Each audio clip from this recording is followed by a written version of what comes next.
Chapter 1. The City Heat.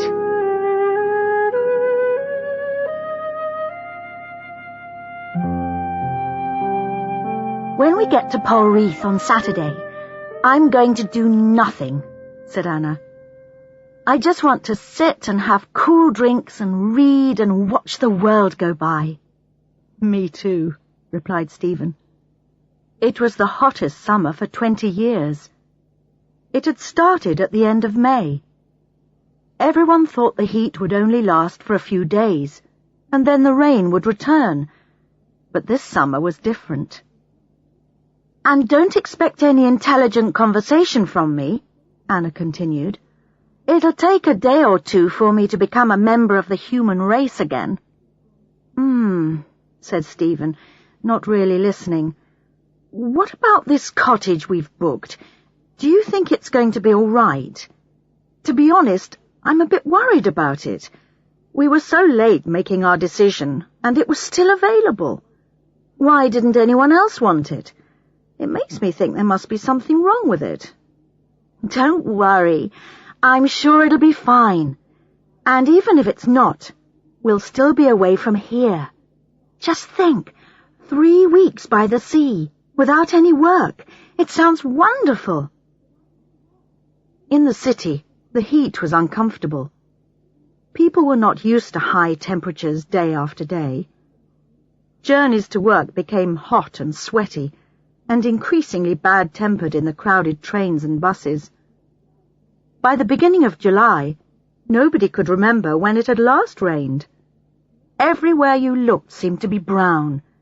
The grass in the parks was burnt, and most of the flowers had died. The sun was burning hot, and the air seemed to be getting thicker and thicker. At the weekends, the place was empty as many people left for the countryside. But Stephen and Anna couldn't leave. Not until the weekend, anyway.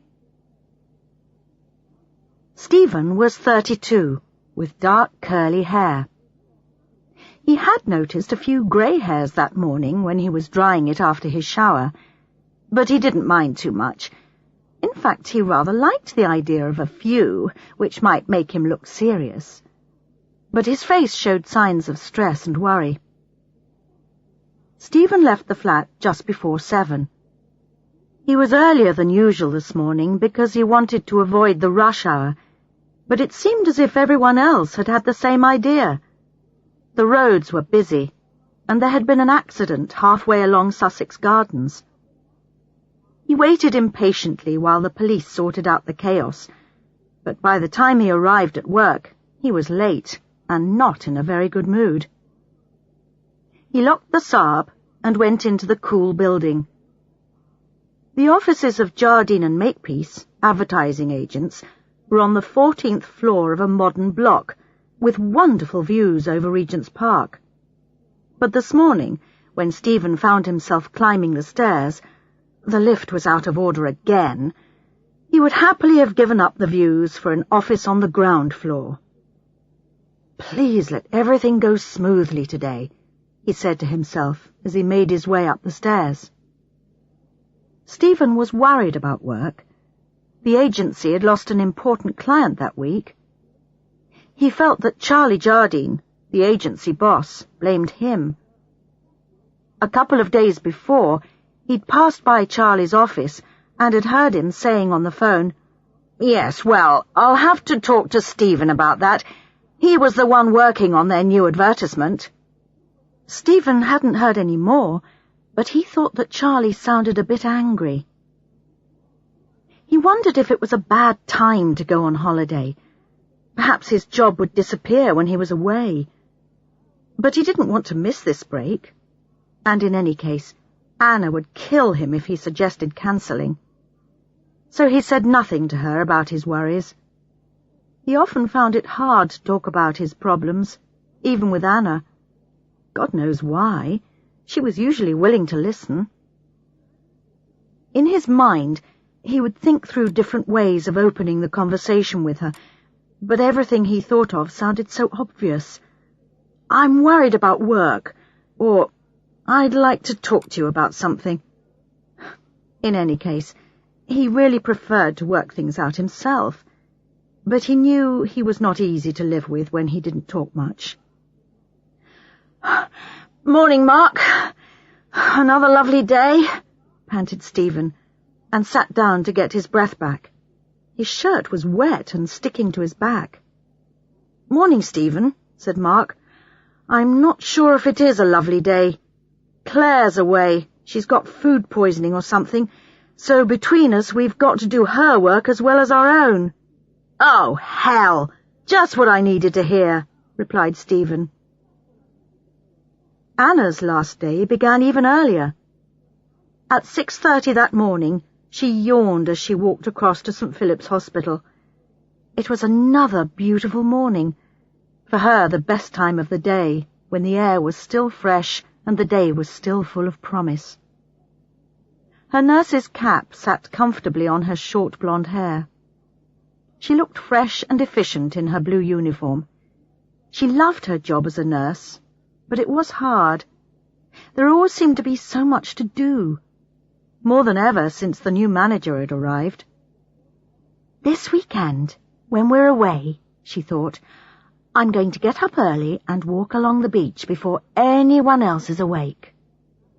Then she laughed at the idea of getting up early when she didn't have to. Well, maybe she would. Who knows? Holidays can change people. Maybe that's what she needed, change. She was 30 and had been working at St. Philip's since she'd finished her training. Perhaps it was time to move on. Later in the day, she went to say goodbye to Michael Barton, a favourite patient who was recovering from a major operation. "Have a wonderful holiday," he said. "Thanks, I will, and I hope I won't see you when I get back," replied Anna. And as soon as she said it, she realized what a stupid thing it was to say. "I mean, I hope you won't still be in hospital. You know, you'll be back at home," she said quickly. "It's all right, love. I know you weren't talking about me dying. I hope I don't see you either, although I'll miss you looking after me. Bye. All the best." She left the ward knowing that this time tomorrow she would be in a different world. She got off the hospital bus at the end of her street and walked slowly home, thinking about a cool beer in the back garden. They were lucky. Their flat was on the ground floor of a 19th century house, and the garden at the back was theirs. The garden wasn't big, but it was a wonderful place to escape to in the summer. She wondered what sort of day Stephen had had. She knew something was worrying him, but was too tired to do anything about it. Anyway, she knew from past experience that it was no use asking directly. He'd once told her that he could only talk about difficult things after they were past and no longer difficult. "I'll find out what it is on holiday," she thought, "when we've got more time and energy." As Stephen was about to leave the office that evening, Charlie Jardine called him into his office and told him that there were going to be some changes in the next month, that probably one member of staff would have to go, be made redundant, was how Charlie said it. But Stephen thought, sacked, fired, dismissed, was what he really wanted to say. Then Charlie said, "But of course, I don't want to lose you." Why didn't that make Stephen feel better? He left work with a heavy heart.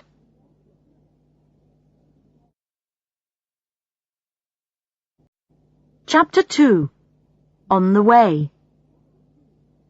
"Got everything?" asked Anna. "I don't care if we haven't," said Stephen. "Let's go. You drive." "Okay. We've got to stop at Rebecca's to leave our keys with her," said Anna, shutting the front door quietly behind her.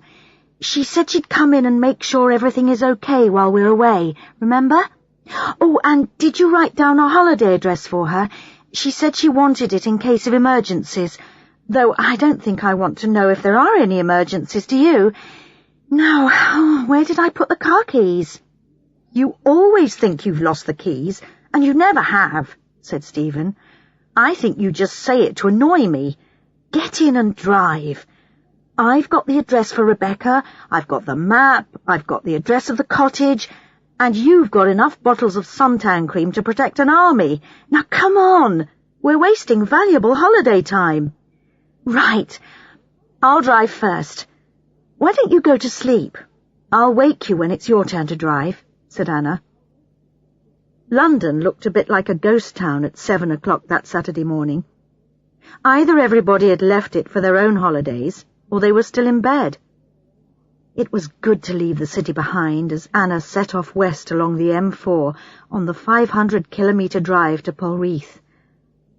Polreath was a small, quiet fishing village on the northwest coast of Cornwall, with a few holiday cottages, 2 hotels, and the usual shops, bars and restaurants. It was famous for its seafood restaurants, lobsters, prawns, crabs, and relatively unspoilt. A great place to relax. It would take most of the day to get there, but Anna was happy to drive. It gave her time to think about last night, when Stephen had come home from work. He'd looked almost ill. He said it was only the heat and the traffic, and he just needed some peace and quiet. He had gone into the garden with a bottle of beer and walked around looking as if he was interested in the flowers, which she knew he wasn't. She had left him alone, and after a while he came in for dinner, seeming a bit more cheerful. They had had a perfectly pleasant evening talking about arrangements for the next day, and had gone to bed without mentioning work. But later, she had woken up and heard him in the kitchen, talking to someone on the telephone. When he had come back to bed, she had pretended to be asleep. In the morning, neither of them had mentioned it. Oh well, when we've both relaxed, perhaps he'll talk about it, thought Anna. The sun was behind her, and she could feel its warmth on her shoulders. There wasn't much traffic about, so she put her foot down, and as the kilometres passed, she felt her head begin to clear of all the worries, the questions. She put a cassette on quietly, a little Mozart for company, perfect, and started to enjoy the drive.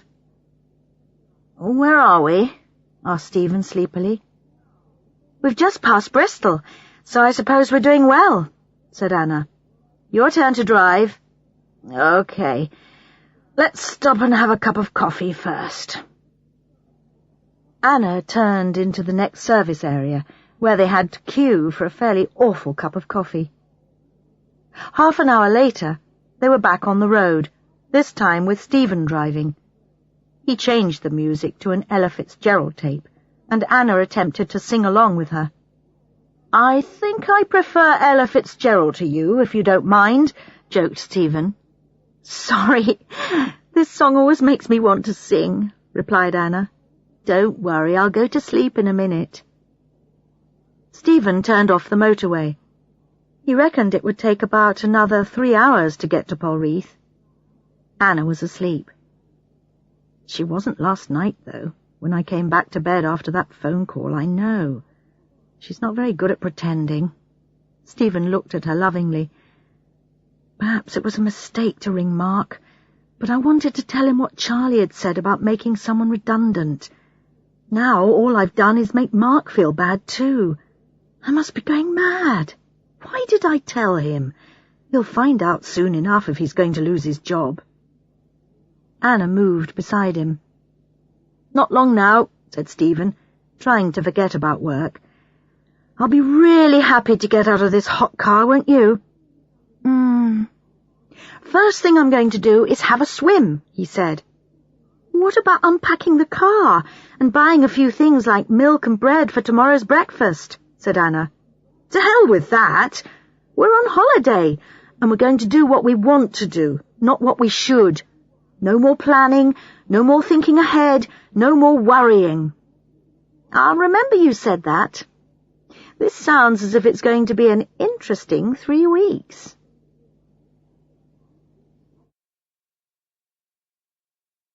Chapter 3. Polreath. Their first view of Polreath was from the top of a hill. "Oh, look, Stephen, the sea, and lots of little boats. It looks wonderful," said Anna. There was a big sign at the side of the road telling motorists not to drive into the village, that they must leave their cars in the car park. "Right, let's leave everything here. I'm going for a swim," said Stephen. "Me too," replied Anna. They walked hand in hand down the steep, narrow street to the beach below. The water wasn't wonderfully warm. This was the Atlantic after all. But even so, that first swim was almost magical. Stephen lay on his back, looking at the sky and enjoying the first taste of freedom. Anna had swum quite a long way out, but was now coming up towards him. He turned towards her, and they managed a salty kiss. "Hello, love. Welcome to our new world," said Anna softly. "Hi, little one," he said. "You look 10 years younger already, and that's after only one swim." They kissed again. "Come on," said Stephen. "That's enough for now." "What, swimming or kissing?" asked Anna. "Both," he smiled, and kissed her again. They swam slowly back to the beach. The sun still felt warm, so they sat on the sand for a few minutes with their towels wrapped round them. Outside a pub, people were sitting with drinks and watching them in a leisurely way. Anna and Stephen, the only ones on the beach at that time, suddenly realized that everyone's eyes were on them, so they picked up their things and left. "We'd better go and introduce ourselves to Mr. Goddard and get the key for the cottage," Stephen said. "He said to come to his house. What was it called, Anna?" "Seahorses," she replied. "We passed it on the way down the hill." "Look, you go. I want to change my clothes." "I don't know. One look at you in your swimsuit and he might put the price down," he replied. "Very funny. I'll wait on the corner over there," she said, giving him a little push. Anna watched as Stephen knocked on the door of Seahorses. A youngish man appeared, and she could hear Stephen introduce himself. "Mr. Goddard? Hello, I'm Stephen Martins. Sorry about my appearance, but we got so hot travelling down here that we had to have a quick swim," he said. "No problem. I'm pleased you've arrived. I'm Tristan Goddard. Welcome." He looked over Stephen's shoulder and saw Anna standing at the corner. She gave a small wave and smiled. "Oh, that's Anna," said Stephen. "She said she'd come and introduce herself when she's changed." "Fine. Well, look, this is the key for Dolphin Cottage. Go down to the harbour, turn right, and follow that little road until you come to a stone cottage. You can't miss it. It's the only one with a green door." "Thanks. By the way, what about cars in the village?" Stephen asked. "Can I bring the car down? It's in the car park at the top of the hill at the moment." "Yeah," replied Tristan. "You can bring it down to unpack everything, but then you'll have to take it back up to the car park. We're trying to keep the village free of cars as much as possible. It used to be a real problem with the fishermen trying to get up and down to the harbour in their vans and visitors parking on the streets. So now no visitors' cars are allowed. Sorry." "Well, that's okay," Stephen said. "I'll be perfectly happy without it." "Fine. I'll come down a bit later then to see that everything's okay," said Tristan. Tristan stood on the step and watched Stephen join Anna. As they walked down the street holding hands, he couldn't help noticing how good she looked in her swimsuit. They seemed very comfortable with each other, he thought, and wondered how long they'd been together. Half smiling, he turned and went back into the house, with the picture of Stephen and Anna still in his head. Then the picture changed to him and Jill last summer, when they'd been so happy. Now she was in London, and God knows when they were going to be together again, if ever. She refused to live in Polreath. She said it was too dead in the winter, and he knew he couldn't live in London. In fact, he had no wish to live anywhere but Polreath. To him it had everything. For 7 months of the year, the visitors brought life and work to the village, and for the remaining 5 months, the locals had the place to themselves. He loved it in the middle of winter when the sea was rough and the waves crashed over the harbour wall. It was impossible then for any of the fishermen to go to sea, and the village had the feeling of being an island with no way of escape. Jill had wanted to leave as soon as the summer had finished, to go back to the bright lights. This summer she'd been down, and for a few weeks they'd got on as well together as last year. But soon he had seen that she was getting bored. And then the telephone call with the promise of a new, exciting job had pulled her back to London. They still spoke on the phone, but in his heart he knew that the whole thing was over. He sighed sadly and sat down to plan his work for tomorrow. During the summer months, he took visitors in his boat to Skellig, the island off the headland, on fishing trips, and on day-long trips along the coast, and anything else they wanted to do. And he still managed to do a bit of fishing between trips. His first trip was at 9:30, 10 people to take to Skellig. He left the front door open to get a bit more air into the house, and walked down the narrow streets to Dolphin Cottage. "Hello? Anyone at home?" called Tristan. "Oh, hello, I'm Anna. Come in." Anna led the way into the kitchen. Tristan followed, and thought she looked good in jeans, too. Stephen was putting things away in cupboards. "Is everything okay? Have you found your way around?" asked Tristan. Stephen smiled. "Yes, everything's just perfect. And thank you for buying the bread and milk and things. How much do we owe you for that?" "Oh, don't worry about it now. You can pay me at the end. I thought you might arrive after the shop had closed, so I just bought a few essentials." "Thanks a lot," said Anna. Stephen had told Anna that Tristan seemed very nice, and she had to agree. She found herself almost staring at him. He had the most amazing eyes, sort of strong blue, that seemed to look through you.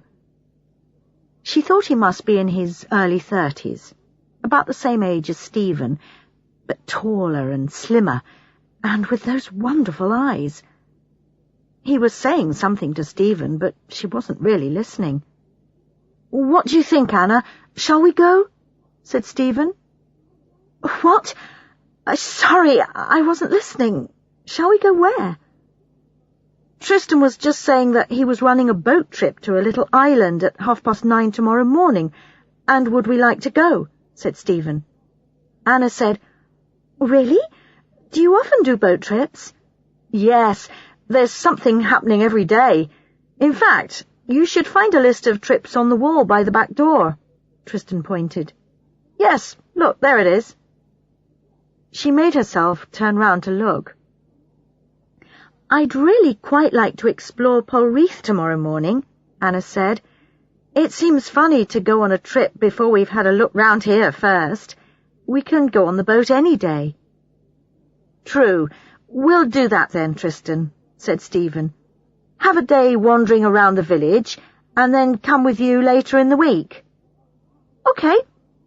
Well, I'll be off now and leave you to it," Tristan said, moving towards the door. "If you've got any problems, you know where I live. Bye for now." Half an hour later, Stephen and Anna were sitting outside drinking coffee in the front garden.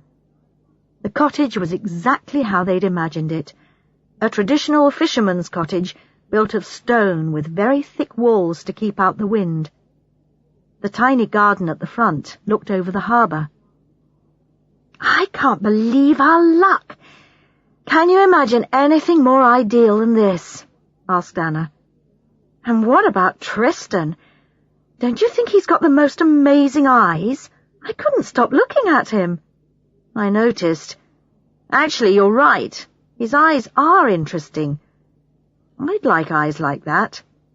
So would I. And I wouldn't mind his hair either. It's all curly like yours is when you've just had a shower, except his is really blonde. Okay, that's enough about Tristan, laughed Stephen. I might get jealous. Anyway, he can't be so good-looking and a really nice person. There's probably something wrong with him. Later, Stephen came into the bedroom, drying his hair after a cool shower. Anna looked at him and smiled.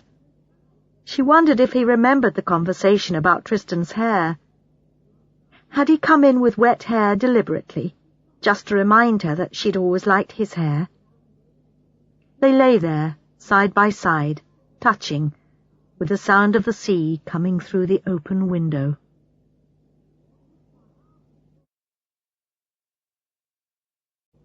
Chapter 4. Exploring the Village. The next day, Anna woke up not long after dawn. She could hear seagulls crying. She thought about an early morning walk. Maybe tomorrow, she decided, and turned over for a bit more sleep.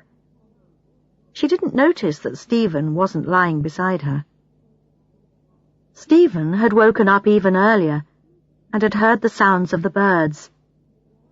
He lay there for a time, listening, but slowly his mind started to fill up with memories of his last conversation with his boss.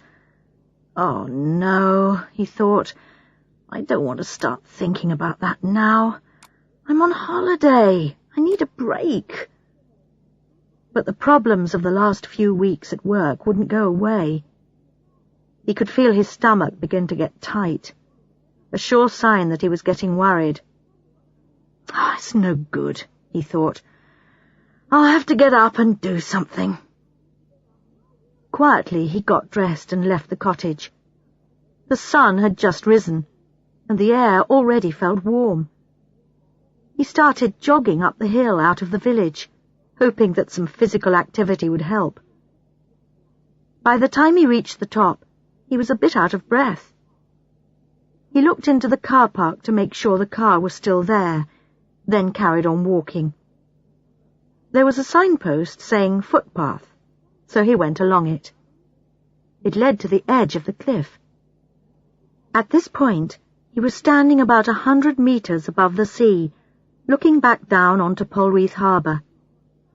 It was a wonderful view, one he felt he'd always remember. There were 1 or 2 people on their boats in the harbour, including a blonde-haired man. I wonder if that's Tristan, thought Stephen. He watched the activity in the harbour, and slowly the tightness in his stomach started to go away. He felt calmer. He realized that the problems at work were not going to disappear. He was going to have to think about his job clearly and carefully and decide what he really wanted to do, and try and talk to Anna about it. Once or twice recently, he had seen her looking at him almost angrily. Poor Anna, he thought. She must get fed up with me sometimes. He had started to walk back along the path when he heard voices from the harbour below. He turned and saw a dark-haired man standing at the front of a fishing boat, shouting at the blonde man. They seemed to be having some sort of argument. The dark-haired man kept pointing at the blonde man's boat. Stephen enjoyed the fact that other people seemed to have problems at work too, not just him. And he watched as the 2 small boats left the harbour. When he got back to Dolphin Cottage with some fresh bread, Anna was sitting in the front garden with a cup of coffee. She looked at him closely and said, "Hello, are you all right?" "Yes, I'm fine. I woke up early and decided to get some exercise. And some fresh bread. Here, smell it. Straight from the baker's." Delicious. Let's have breakfast out here. You can tell me what the village is like. Stephen told her about the argument in the harbour, and how he was sure one of the men was Tristan, But he didn't tell her what had made him get up so early. Time to get serious later, not now. Stephen and Anna spent the rest of the morning wandering round the village. They walked up and down the narrow streets and paths, looking at everything. Most of the houses near the harbour were like theirs, old stone cottages. There were one or two which were obviously holiday cottages, but most of them still seemed to be lived in by local people. A bit further away from the harbour, it seemed to be more mixed. Some more modern houses, and one or two very fine ones, which had probably been built when it had first become fashionable for city people to take their holidays by the sea. In one of the small side streets, they found Philpot's, a restaurant specializing in seafood. The menu promised lobster, crab and fish, all freshly caught. "This looks wonderful! And look at the prices! This lot would cost twice as much in London." Stephen felt a hand on his shoulder. "Morning." Tristan was standing behind them in shorts and a t-shirt. "You were up early today, Stephen? I saw you leaving the cottage." "Yes, I went jogging," replied Stephen. "I didn't see you, though." "I was on the boat, just going out for an hour or two's fishing," said Tristan. "Ah, so it was him," thought Stephen. "Did you catch anything?" he asked Tristan. "I just put down the lobster pots. I'll go back later and pull them up. I usually get a few, and then sell them to this place. So if you eat here tonight, they might be serving my lobsters," said Tristan, looking at Anna. "Great," said Anna. "How was the trip to the island?" "Oh, fine. I left the people there for the day. There's not much to do, but that's what's attractive, I suppose. They just walk round, look at the few people who actually live there, and think how wonderful it'd be to have a house on a small island.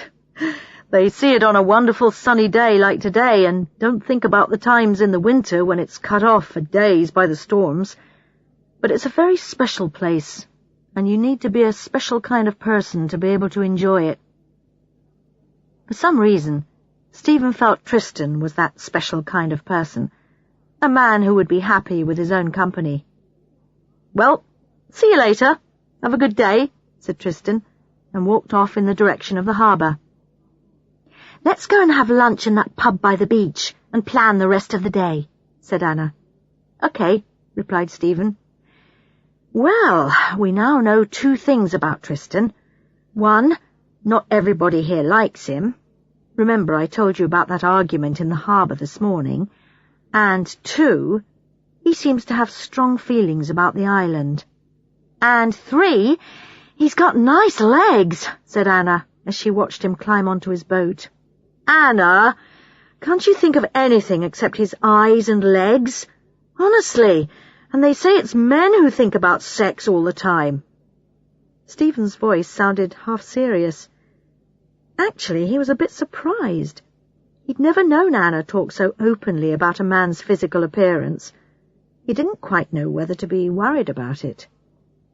It's all right. I'm only joking. I'm sure he's a very interesting person, as well as good to look at. At the Fisherman's Arms, they had crab salads and ice-cold beer. They sat outside in friendly silence and watched the activity on the beach. Shall we walk over in that direction this afternoon? Stephen pointed to the left. We could go along the coast path, see what there is over the hill.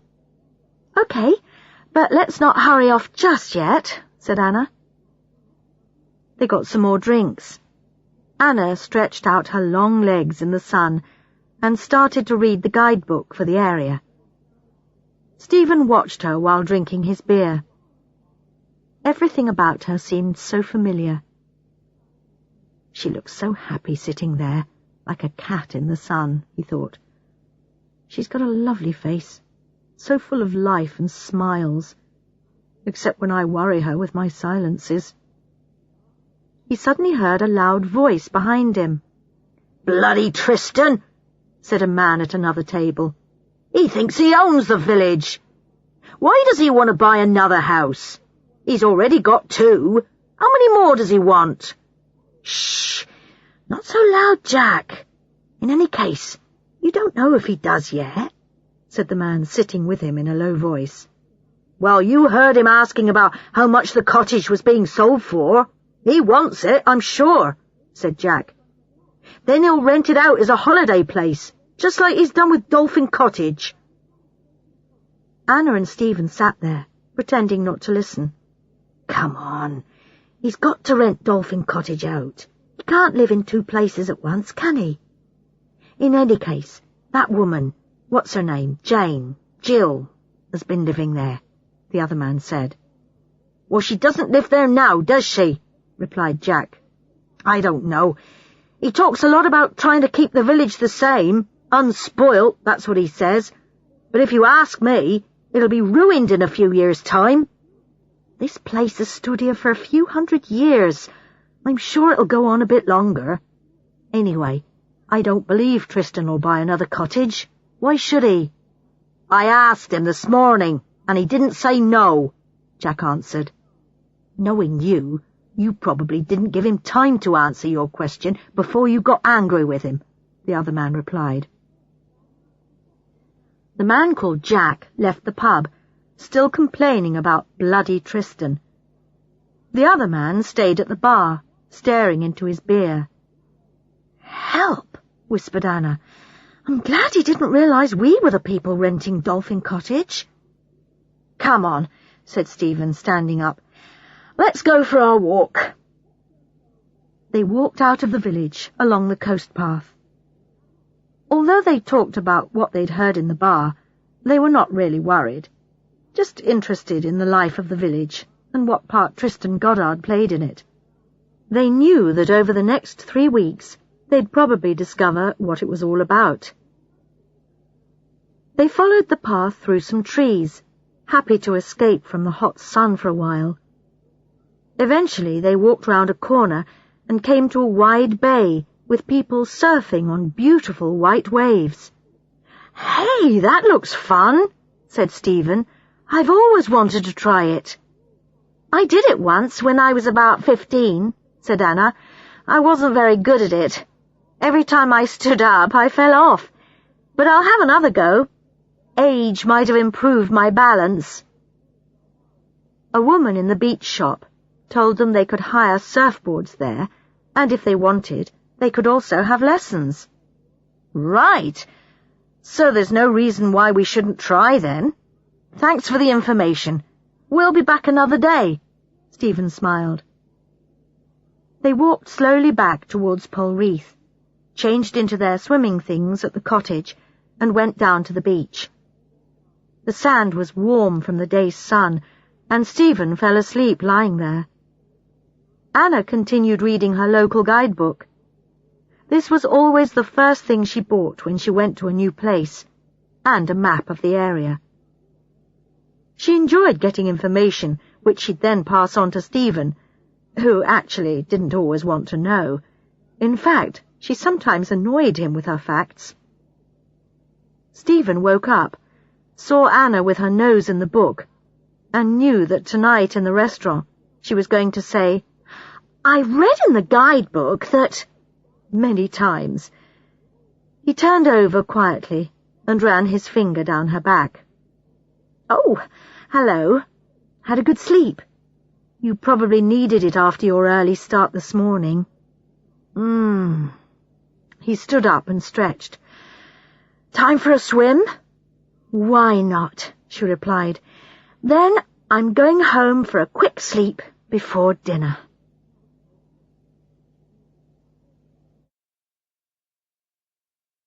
Chapter 5. Philpotts. Sitting at dinner in Philpotts that evening, Anna felt wonderful. The fresh air, the sun, the swimming, everything had made her feel so alive. She found it hard to remember the Anna of a few days ago, and she almost couldn't recognize Stephen, he looked so relaxed. You've got a red nose, she said. It's not red. It's the light in this restaurant. And have you seen yours, by the way? Yes, it looks very healthy, she replied. Why is mine red and yours healthy? He laughed. What are you having? She asked, changing the subject. Need you ask? Said Stephen. Lobster à l'américaine, of course. And you? The same. Do you think it's one of Tristan's? Will we be able to taste the difference? He joked. Anna knew that over dinner, Stephen would probably find it easy to start talking about the things that were making him unhappy, but she didn't want him to. She wanted a relaxed, uncomplicated meal, an evening without thinking about London, work, or Stephen's problems, so she deliberately kept the conversation away from anything serious. Hey, look at that! Doesn't it look wonderful? Anna said, when the waiter brought their plates to the table. The warm lobster pieces covered each plate, and a little bowl of extra sauce came with it. She dipped some bread into the sauce. This is seriously delicious. The lobster was followed by a lime and lemon dessert, and a wonderful selection of cheeses. They finished with strong coffee. We're going to be all right here, aren't we? Said Anna, as they stood up to go. I think this is going to turn out to be our best holiday ever. I hope so, said Stephen. Just as they were leaving, Tristan arrived. Evening. I thought you might be here, he said. I just wondered if you'd like to come fishing tomorrow morning, Stephen. You obviously get up early, and I usually go out about 6:30 for a couple of hours. But you too, Anna, if you'd like. Thanks, Tristan, said Stephen. I'd enjoy that. What about you, Anna? I'd rather have a bit longer in bed tomorrow morning. I'm still catching up on my sleep. But you go, Stephen. Meet me at the harbour at about 6 tomorrow, then, said Tristan. It's a blue boat called Wave Dancer. Right. See you there. And thanks again. Good night. That should be interesting, said Anna to Stephen as they walked home. I shall expect you to find out everything about him. All that business with that man in the pub yesterday. Who the woman is who lived in our cottage. Everything, please. I'm going fishing. I'm not going to question him about his private life, Stephen laughed. If I catch anything, we can have it for tomorrow night's dinner, can't we? Yes, but don't bring home a lobster, please. I don't know whether I could cook one of those. They're alive when you put them in boiling water, and they make a terrible noise. I know it's stupid, but I'd rather eat lobster at Philpotts and not hear them dying. Don't worry, Stephen said. I don't expect Tristan will let me have one. I should think he needs to sell the expensive stuff to make some money. At 6 the next morning, Tristan was waiting on his boat, Wave Dancer. He was dressed in the shorts he seemed to live in during the hot weather. He was wondering why he'd asked Stephen and Anna to come with him. He didn't usually ask the Dolphin Cottage people out on his boat in his private time, but there was something he liked about Stephen and Anna. They were different. But was he feeling just the smallest bit of disappointment that it was only Stephen who was coming? He turned and looked up at Dolphin Cottage, just in time to see Stephen coming out, pulling a black t-shirt over his head. A few minutes later, he jumped onto the boat. "Am I late? Sorry," he said. "Had a bit of difficulty waking up this morning. Could be something to do with the excellent wine last night." Tristan smiled. "Do you know anything about boats?" he asked. "Sure. I'm used to boats. We always had holidays by the sea when I was a kid, and my parents taught me what to do." They left the harbour and turned north following the coast. Tristan dropped some lobster pots into the sea and said he'd collect them later that day. The sea was calm as they continued northwards. It was a bit cooler on the water than on the land, and Stephen was pleased he'd remembered his sweater. He'd left Anna in bed, sleeping like a baby. She hadn't even woken up when he'd dropped his keys on the floor. Lucky her. Being out on the sea was beginning to work its magic. As the boat rose and fell gently, Stephen remembered his excitement as a child on fishing trips with his father. His memories of his childhood holidays were of fishing with his father for hours, not saying much, but enjoying the activity. It was one of the few times they'd spent a lot of time together. Now it was too late. His father had died a year ago from an unexpected heart attack, leaving Stephen full of things he'd wanted to say to him. Today the sea was calm. The sun made the tops of the waves dance and shine. And when Tristan stopped the boat, there was silence. No more noise from the engine, just the rather sad sounds from a few seagulls. Together they started fishing off the back of the boat. After a few minutes, Tristan said, "Got one." He pulled in the fish and said, "A mackerel. Nothing special, but quite nice grilled on the barbecue. Right, I can relax now. I always think it's a good sign to catch the first fish quickly. I think we're going to have an excellent couple of hours." "I hope so," replied Stephen. "Anna wants something for tonight's dinner." "Are you both okay in Dolphin Cottage?" "It's not very modern, I'm afraid. I haven't done much to it, really. My grandmother lived there all her life, and she left it to me when she died 4 years ago." "Oh, we're absolutely fine. We love it. Actually, I don't think we'll ever want to leave it." Tristan looked at him rather sharply. "Sorry, have I said something wrong?" said Stephen. "No, not at all." Tristan shook his head. "I was just remembering someone else who said that about the cottage. But in fact, she did leave in the end." "You're very lucky to live in such a beautiful place. Have you always lived here?" Stephen was interested in getting people to talk about themselves, and it was easier than talking about himself. "Yes, except when I went away for 4 years to university." Stephen hadn't expected that. Apparently, Tristan had left Polreath when he was 18 and had been very excited about living in a city. But he'd found that he missed the sea and the open spaces.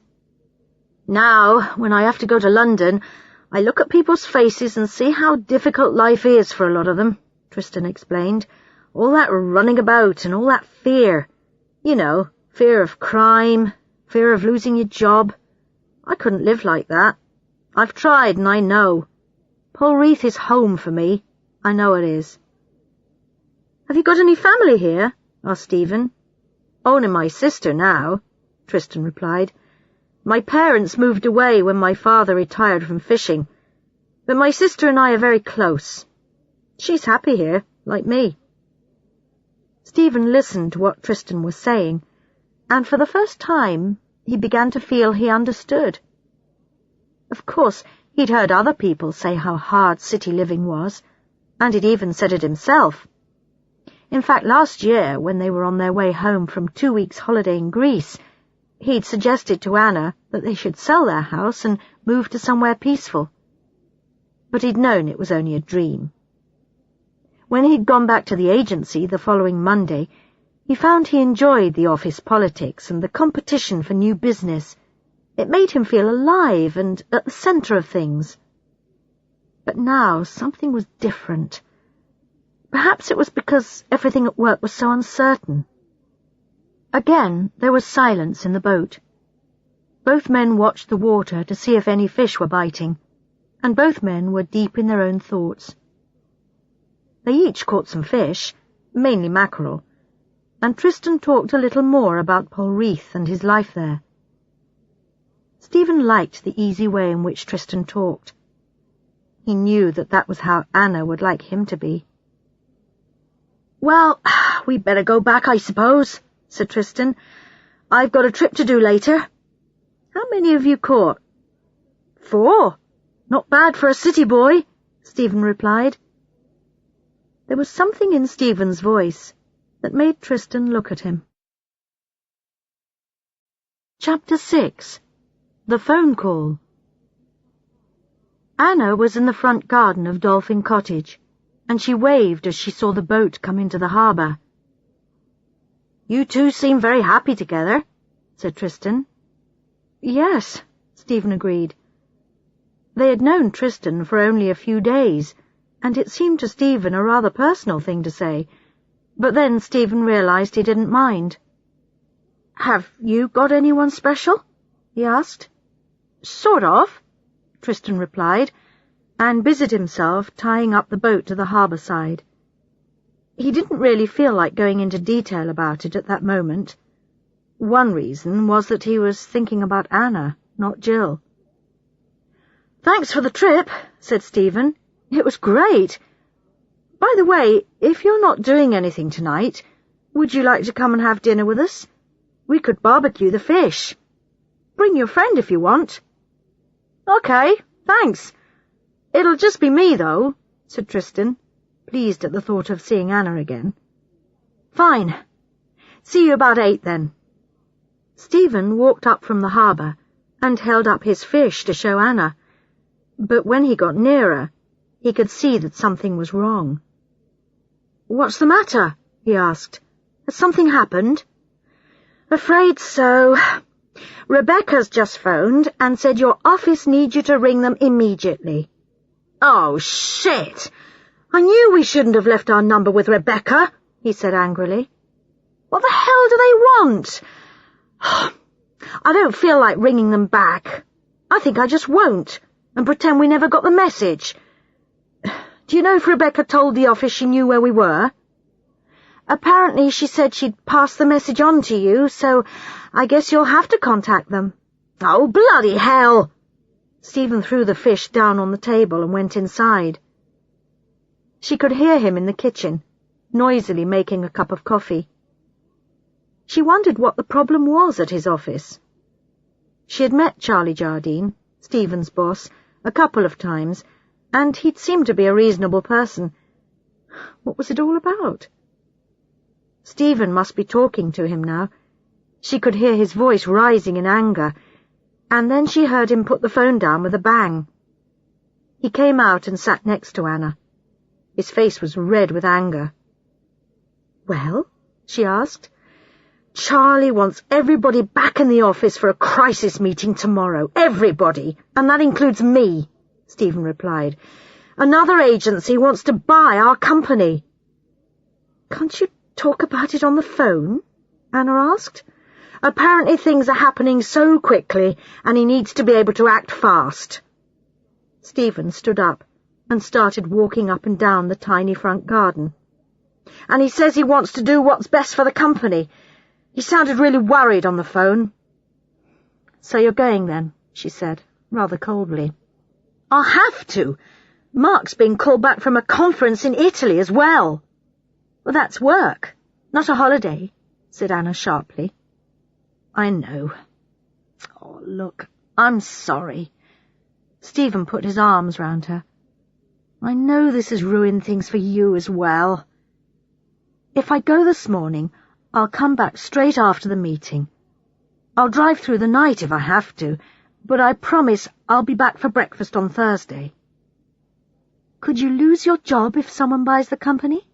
Anna asked. "Yes, it's quite possible," Stephen said. "It's also possible I could lose it anyway. The agency is obviously in a bad way, as far as money goes." "Oh, Stephen, just when we were beginning to relax here. It's not fair," said Anna, close to tears. Stephen finished his coffee and went back into the cottage. Anna continued to sit in the front garden. Half an hour later, Stephen appeared, carrying a small bag and wearing his work trousers. "I'll walk with you to the car," said Anna. It felt unreal to both of them, him going, her staying. She could see that Stephen's mind was already full of work. The inside of the car was hot from being in the sun, so they opened all the doors to let some air in. "You'll be okay on your own for 2 days, won't you?" said Stephen. "Yes, no problem. Don't worry about me. You just be careful driving. Take care, please." "I will." Bye, love. Bye. I don't know what to say. Good luck, I suppose. Ring me tonight from home. I want to know you're there. Anna watched Stephen drive away. Poor man, she thought. And then, selfishly, I'm pleased I don't have to go too. Chapter 7. Tristan Comes for Dinner. Anna had a pleasant day. It was difficult not to. Polreath was the same interesting place, and the weather was wonderful again. She walked around and did a bit of shopping. Some people in the village were beginning to greet her. "Morning! Another nice day," they said, and she smiled back. She sat in the front garden of the cottage, reading and watching all the comings and goings in the harbour. She was learning to recognise some of the different boats, which ones were fishing boats, and which ones were owned by visitors. Tristan's boat, full of passengers, went out, and she decided she'd find out where he was going the next day. It might be nice to do something with other people tomorrow, she thought. She looked at Stephen's fish in the fridge and remembered how pleased he'd looked when he'd got off Tristan's boat earlier that day. I'll have some later, she thought. Don't want to waste them. In the late afternoon, she went for a swim. Back home, she showered and sat with a glass of white wine in the front garden until the sun disappeared behind the hill. Then she went inside to get some dinner. There was a knock on the door, and Tristan appeared. "Hello? I hope I'm not late." "Pardon?" said Anna. "Late for what?" "Dinner. Stephen asked me for dinner." Tristan could see something was wrong. "Oh, no. I can see you didn't know." "I'm sorry. Come in. No, I didn't know. The thing is," explained Anna, "Stephen's had to go back to London. He had a phone call when you were out fishing this morning, and he's gone." "Oh, I'm sorry. Is everything all right? I mean, I hope nothing bad has happened." Tristan meant what he said, but if he was honest with himself, he was also pleased that Anna was now here alone, without Stephen. "It's a crisis at work," Anna said. "He didn't want to leave, but he'll be back on Thursday, he says." "Oh, good. Anyway, I'll go. Don't worry about dinner," said Tristan. "No, stay, really," she said. "I was just grilling the fish. I can easily do some more. Help yourself to a glass of wine." "Well, if you're sure. Thanks." Tristan poured himself a drink and filled up Anna's glass as well. "Can I do anything?" he asked. "You could cut the bread, if you want, and take all the plates and stuff outside. Is it okay with you if we eat outside?" "Fine." Tristan carried everything into the front garden and waited for Anna. He felt a bit strange sitting there, remembering other times he'd had dinner at the cottage. Jill and he used to eat there most evenings during their first summer together. But when she was here earlier this year, though, she seemed to prefer to eat at his house, or in the village somewhere. The cottage had become Jill's private world. Anna brought the fish. Strange, he thought to himself. There's Jill and Stephen in London, and Anna and me here. Tristan talked a bit about his day. After the fishing that morning, he'd been quite busy. 2 trips with a full boat each time, up the coast, looking at the land from the sea. He seemed surprised when she asked him if he ever got bored doing the same trips every week. "Never bored," he said. "Annoyed, maybe, at some of the stupid questions people ask sometimes. But basically, I can't think of a better way of earning a living." The phone rang and made them both jump. "That'll be Stephen, I hope," said Anna, and went to answer it. Tristan sat and thought how much he liked Anna's company. She came back out a few minutes later. Yes, it was. He said sorry about tonight, about forgetting to tell me you were coming to dinner, and he says London is hot, airless, and dirty. Does he enjoy his job, whatever it is? Asked Tristan. He works for an advertising agency. To be honest, I don't know if he does enjoy it anymore. He used to, but recently something's changed. Maybe he's changed. He was hoping, well, actually, I was hoping, this holiday would give him a chance to have a good think about it all. Perhaps now the decisions will be taken for him. He may come back on Thursday without a job. But I'm sorry, you probably don't want to hear all that. You were just being polite. No, I wasn't, if you understand me. I'm interested. I like the little I know about Stephen. I enjoyed our fishing trip this morning. Tristan paused and then said, Maybe it's my turn, to be honest. You see, you and Stephen make me think about myself and my, I don't know what to call her, woman friend, girlfriend, whatever. Anna waited for him to go on. He told her about Jill and him, and the difficulties of continuing a long-distance relationship.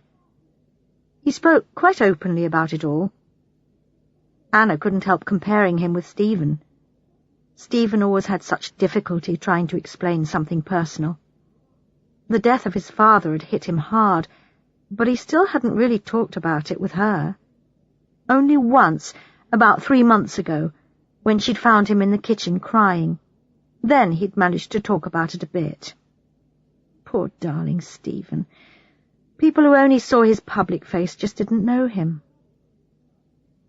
They opened another bottle of wine and carried on talking about him, about her and Stephen, about the village and the people who lived there. Finally, Tristan stood up. It's time I went. Thank you for a really nice evening. You're a good listener. So are you. Shall I see you tomorrow? He asked. Yes, I was thinking of coming on one of your trips. Where are you going in the morning? Asked Anna. Out past Skellig and round the rocks. He took a step nearer her. It's a good trip. The boat leaves at 10. Fine. I'll be there. Maybe it was the wine, but he seemed to be standing closer. He put his hands on her shoulders and kissed her quite firmly on the lips. Good night. See you in the morning, he said, and closed the gate behind him. Chapter 8. On Wave Dancer. When Anna woke the next morning, she forgot that Stephen wasn't in bed next to her until she turned over to touch him. She looked at her watch. 8 o'clock. He'd be on his way to the office now, probably caught in traffic. Poor thing. She lay there for a while thinking about him, and wondering how much today would change their lives. Coffee, she thought, and I think I'll go and get the newspaper. I can do the crossword before I go on the trip. On her way down to the shop, she started thinking about last night's dinner with Tristan. She wondered if today they'd be as easy with each other as they'd been last night. The woman in the shop said, Morning. Did you have a nice dinner last night? Yes, thank you, said Anna in a surprised voice. The woman continued, I saw you when I was walking my dog. You can't keep anything secret in this place for long. Anna laughed. I must remember that, she thought. Back home, she tried the crossword, but it was too difficult, so she left it for later. She could see Tristan's boat below with Tristan on board. She noticed there was more movement on the sea today. It wasn't rough, but the boats were moving up and down a little. She went inside to collect her backpack from the cottage and went down to the harbour. Tristan was by the boat, talking to another man. Morning, Anna, said Tristan. Everything okay? Oh, this is Gary. He works with me on the boat trips. Anna's staying at Dolphin Cottage, he said to Gary. They smiled at each other. Gary looked at her quite closely, and she wondered if they'd been talking about her when she arrived. I haven't got a ticket or anything for this trip, said Anna. Do I need one? No, replied Gary. You pay on the boat. Have you got a jacket or something with you? You might need it today. We were just saying that the sea'll probably be a bit rough on the other side of the island. The water comes over the boat in certain places. Sit near the front on the right side if you don't want to get wet, Tristan added. All right, thanks. He jumped onto the boat and then turned to help Anna. He held out his hand and took hers very firmly.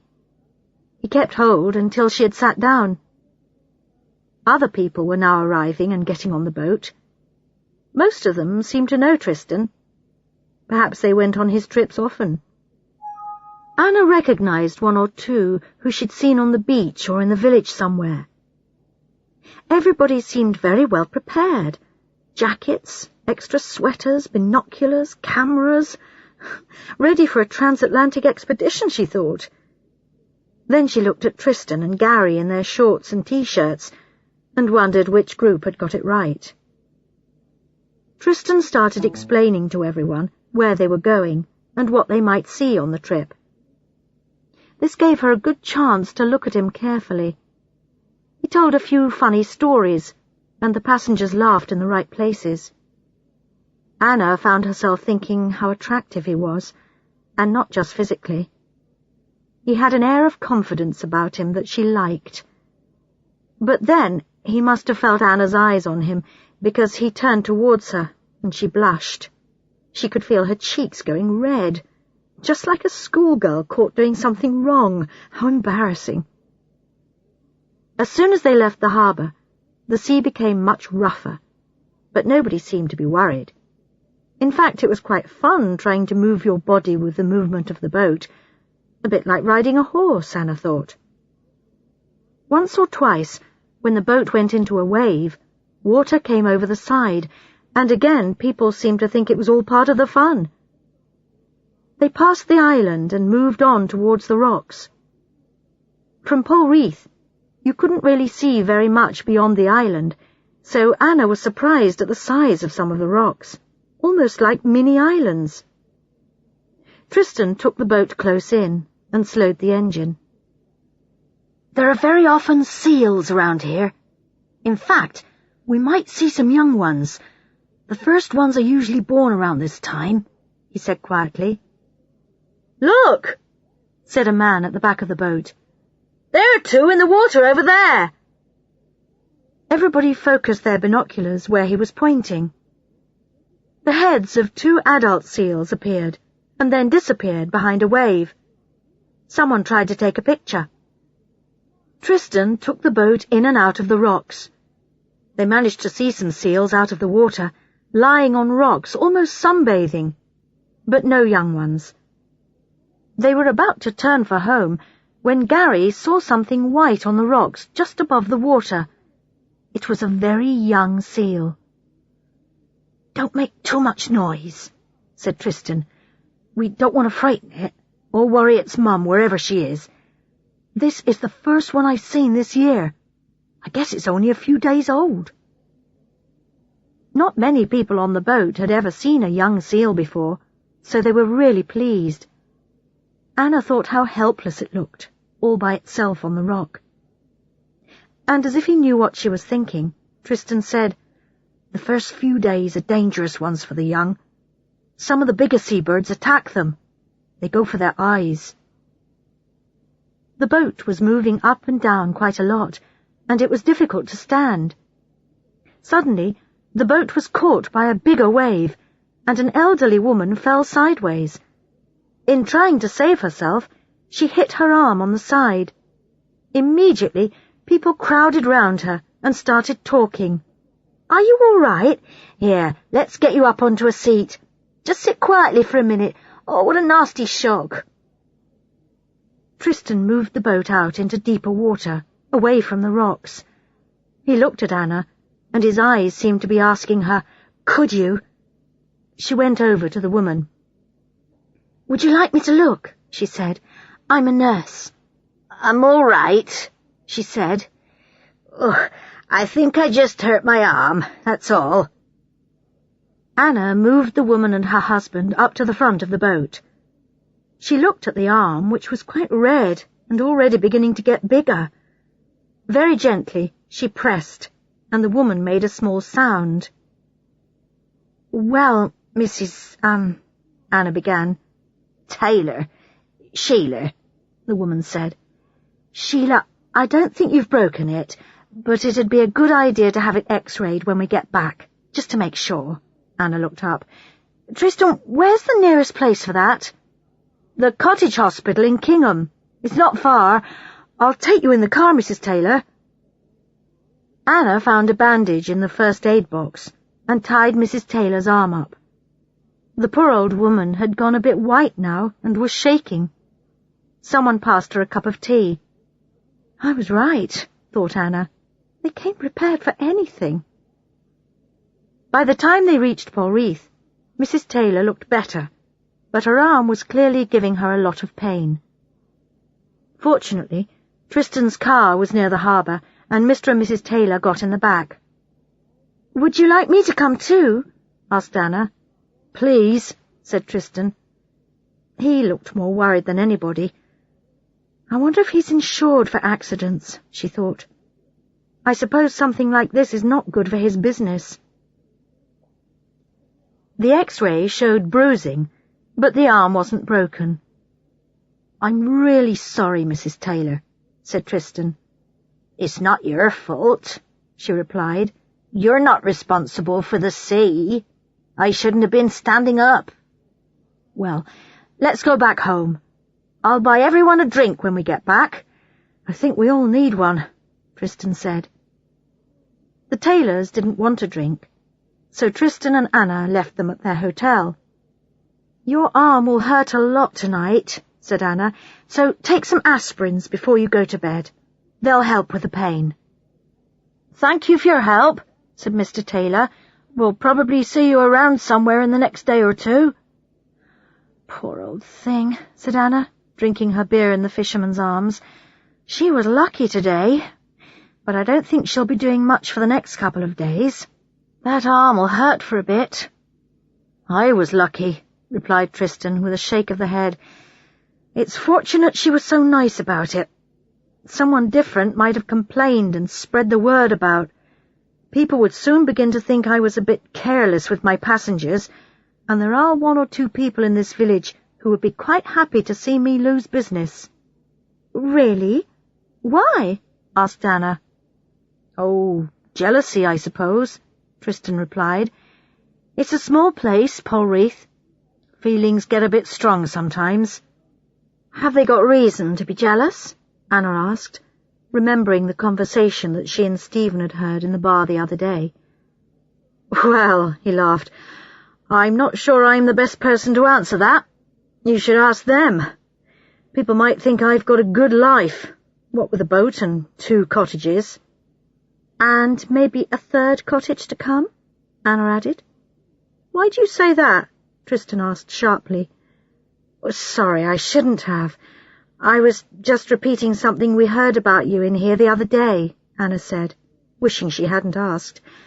"A guy called Jack was saying that you were interested in another cottage in the village."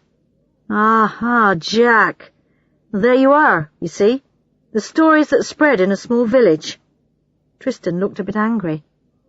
"Well, look, I'm sorry," Anna said quickly. "It's none of my business. Shall we change the subject? I meant to say earlier how much I enjoyed the trip, except for the accidents, of course. You made it interesting for everyone. Thanks." There was a bit of an uncomfortable silence. Tristan stared into his beer and then said, "I don't want another cottage. I was interested in the price because it's more or less the same size as Dolphin Cottage, and I wanted to know how much I might be able to sell that for." "You want to sell Dolphin Cottage?" said Anna in complete surprise. "Oh, don't! It's too lovely to lose." I don't really know whether I want to or not. I might need to get some money. It's got some rather mixed memories for me. Jill, you know. And as you now understand, owning two places can cause bad feeling. Anyway, I've got to go. Believe it or not, I've got another trip to do. A quick 1 hour up the coast. He waited a second or two before continuing. But I was wondering, if you're not doing anything tonight, can I buy you dinner? To thank you for dinner last night, and for Mrs. Taylor. He looked at her carefully to see what she would say. Would she think he was just being friendly, or more than that? He meant it to be friendly, but he had an awful feeling he wanted more. "Thank you. I'd like that," she said, returning his look. "I thought we could drive to a place in the next village. It'd be a change. Meet in the car park at 8? Fine. Have a safe trip this afternoon." She ordered a coffee and sat there, wondering what she was doing, and feeling guilty because she hadn't really thought about Stephen all day. Chapter 9. Dinner at Gino's. "Someone's going to buy the company," said Stephen on the phone from London. And then he said something about it being the best thing all round. He sounded quite cheerful, said he would be with her in the morning, and that he missed her. Anna felt, in all honesty, that she couldn't say the same thing back to him. Today had been so full of other things that she hadn't really missed him. So all she said to him was, "It'll be lovely to see you for breakfast," which was true. It would be lovely. Stephen was the most important person in her life. But she didn't say anything about going out with Tristan. She put on a bright red dress that she'd had for years, but which always made her feel great, especially when she had a suntan, and gave her hair a quick brush. She was excited about tonight. It was a great feeling getting ready to go out with another man. It reminded her of how she felt before she met Stephen. She walked slowly up the hill to the car park. "Hey, you look nice," said Anna when she saw Tristan. Instead of his usual shorts and t-shirt, Tristan was wearing trousers and a green short-sleeved shirt. "We're not going anywhere expensive, are we?" she asked. "No, just an Italian restaurant in St. Leven, not far. And you look wonderful," Tristan replied. "Shall we go?" Tristan's car smelt of fish. The whole of the back was full of nets. "Does it smell?" he asked, when he saw Anna's face. "It just seems normal to me." "Well, I'm just glad we're not going far," laughed Anna. "Sorry. Actually, all I can smell is your perfume." "Have you heard from Stephen?" asked Tristan. "Yes, he just rang," replied Anna. "He seemed fine. He said he'd be back tomorrow for breakfast." "Is he driving down overnight, then?" asked Tristan. "Yes, I guess so. He likes night driving." It took about 15 minutes to get to St. Leven. Anna suggested going for a walk round the harbour first. She needed a bit of fresh air after the fishy car. The harbour was bigger than Polreath, and so were the fishing boats. One or two of the men on board said hello to Tristan and gave Anna a quick look. "I get the feeling I'm being noticed," Anna thought. "I wonder if that woman in the shop in Polreath is going to tell me tomorrow what I was doing tonight." "What are you smiling at?" asked Tristan. "I was just thinking how hard it would be to keep anything secret down here," Anna replied. "True. Were you thinking about anything in particular?" he asked, looking at her. "No," she lied. "Let's go and eat. I'm really hungry." Gino's restaurant was away from the sea, in a narrow street. They walked through the restaurant to the garden at the back, where there were a number of tables gathered around a pizza oven. Gino was putting in and taking out the pizzas from the oven with a long wooden thing. "Hello, Tristan. Good to see you. How are you?" said Gino. Tristan and Anna sat at the only free table and ordered 2 pizza margaritas and the house wine. They began talking about Italy, where they had both been, and then the difficulty of living away from your own country. Tristan said it was not the country that was important for him, but simply the place where you were, the town, the village. And that's why Jill and I can never work as a couple. Neither of us is willing to leave the place where we want to be. We spoke on the phone earlier today and decided to be realistic. We haven't really got a future together. I'm sure we'll try to remain friends. There was a lot between us, and we had good laughs. But everybody says that kind of thing when their relationship breaks up. I'm sorry it didn't work out for you, said Anna. Actually, you helped me to take the decision, said Tristan, and looked across at Anna to see what she would do. She was looking directly at him, so he continued. This is going to sound like a Hollywood movie, but you've woken me up. Tristan reached across the table and took her hand. I was feeling really sorry for myself, and then you and Stephen arrived.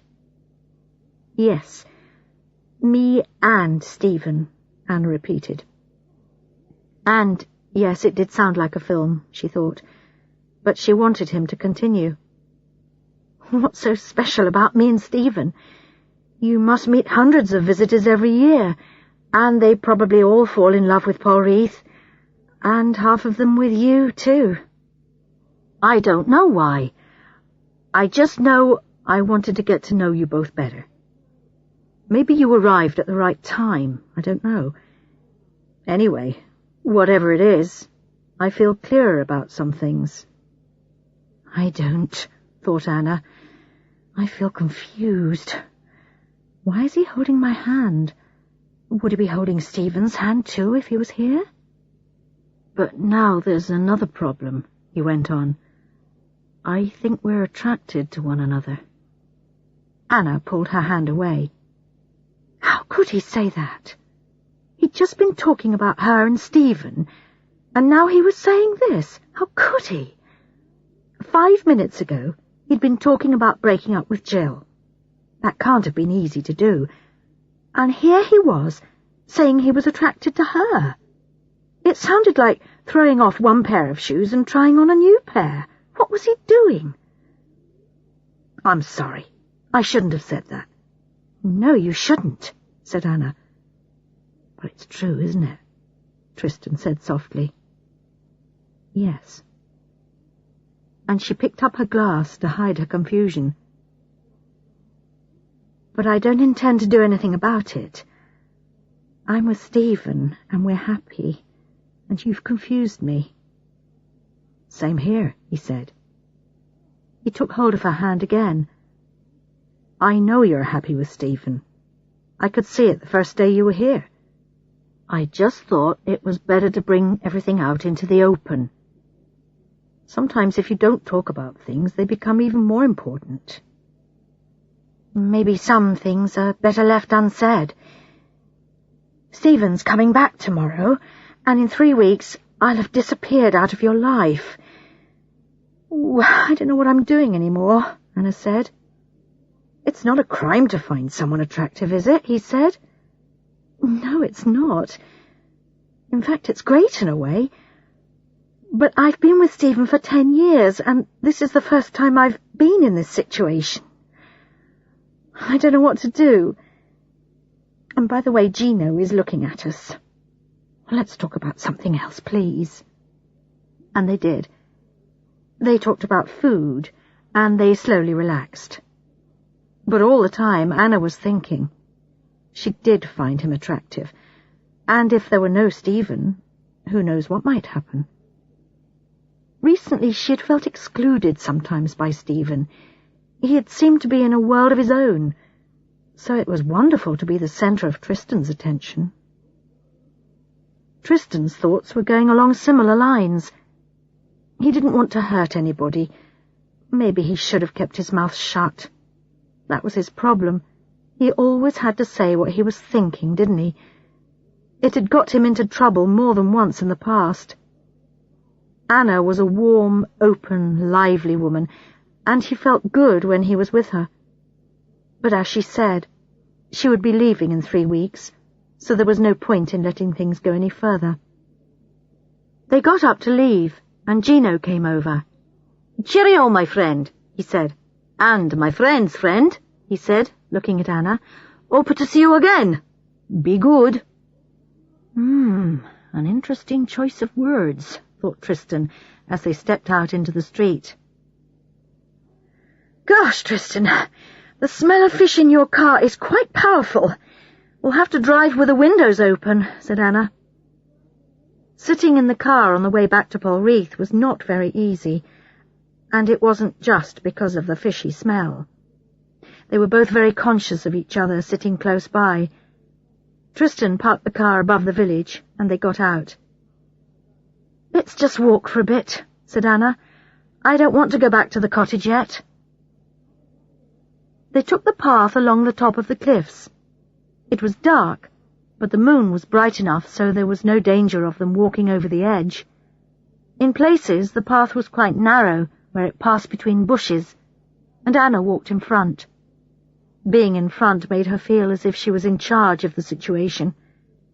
Then she heard something move just ahead, an animal probably, and she stopped suddenly. Tristan walked into the back of her. She jumped and half turned round. They were standing so close. She reached up and touched his face with her finger. He put his arms round her, and they kissed, long and hard. Anna pulled away from him. "So much for not letting things go any further," said Tristan softly. "I think I knew that was going to happen," said Anna. The sense of his body was still with her. "I know this might sound odd, but I needed that." Tristan smiled. "So did I, and I need more." They kissed again, but this time more lightly. It was almost as if a spell had been broken, and a deep and exciting kiss had been enough for the moment. "Anna, I think you're wonderful," he said, trying to keep his voice light. "I wish we were free to do whatever we want, but we're not. At least, I'll still be able to look Stephen in the eye when I see him tomorrow." "I hope I can, too. Do you think we'd better go before anything else happens? We don't need to say anything to Stephen, either of us, do we?"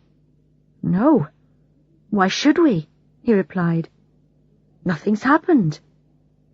But they both knew something had.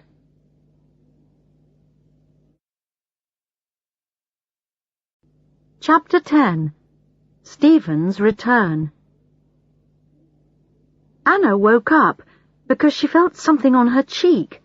She pushed it away. "Ouch! That's my nose!" Stephen cried.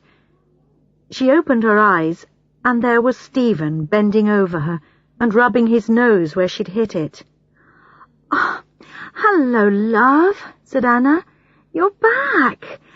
What time is it?" 7. "Sorry to wake you, but you looked so lovely lying there. I'll go and make some coffee and bring it up. It's a beautiful morning." Anna lay there, listening to Stephen downstairs and remembering the night before. She felt good. She'd had an adventure, and she had escaped. Now Stephen was back, and everything would be back to normal. He sat on the bed drinking coffee and told her about the agency meeting.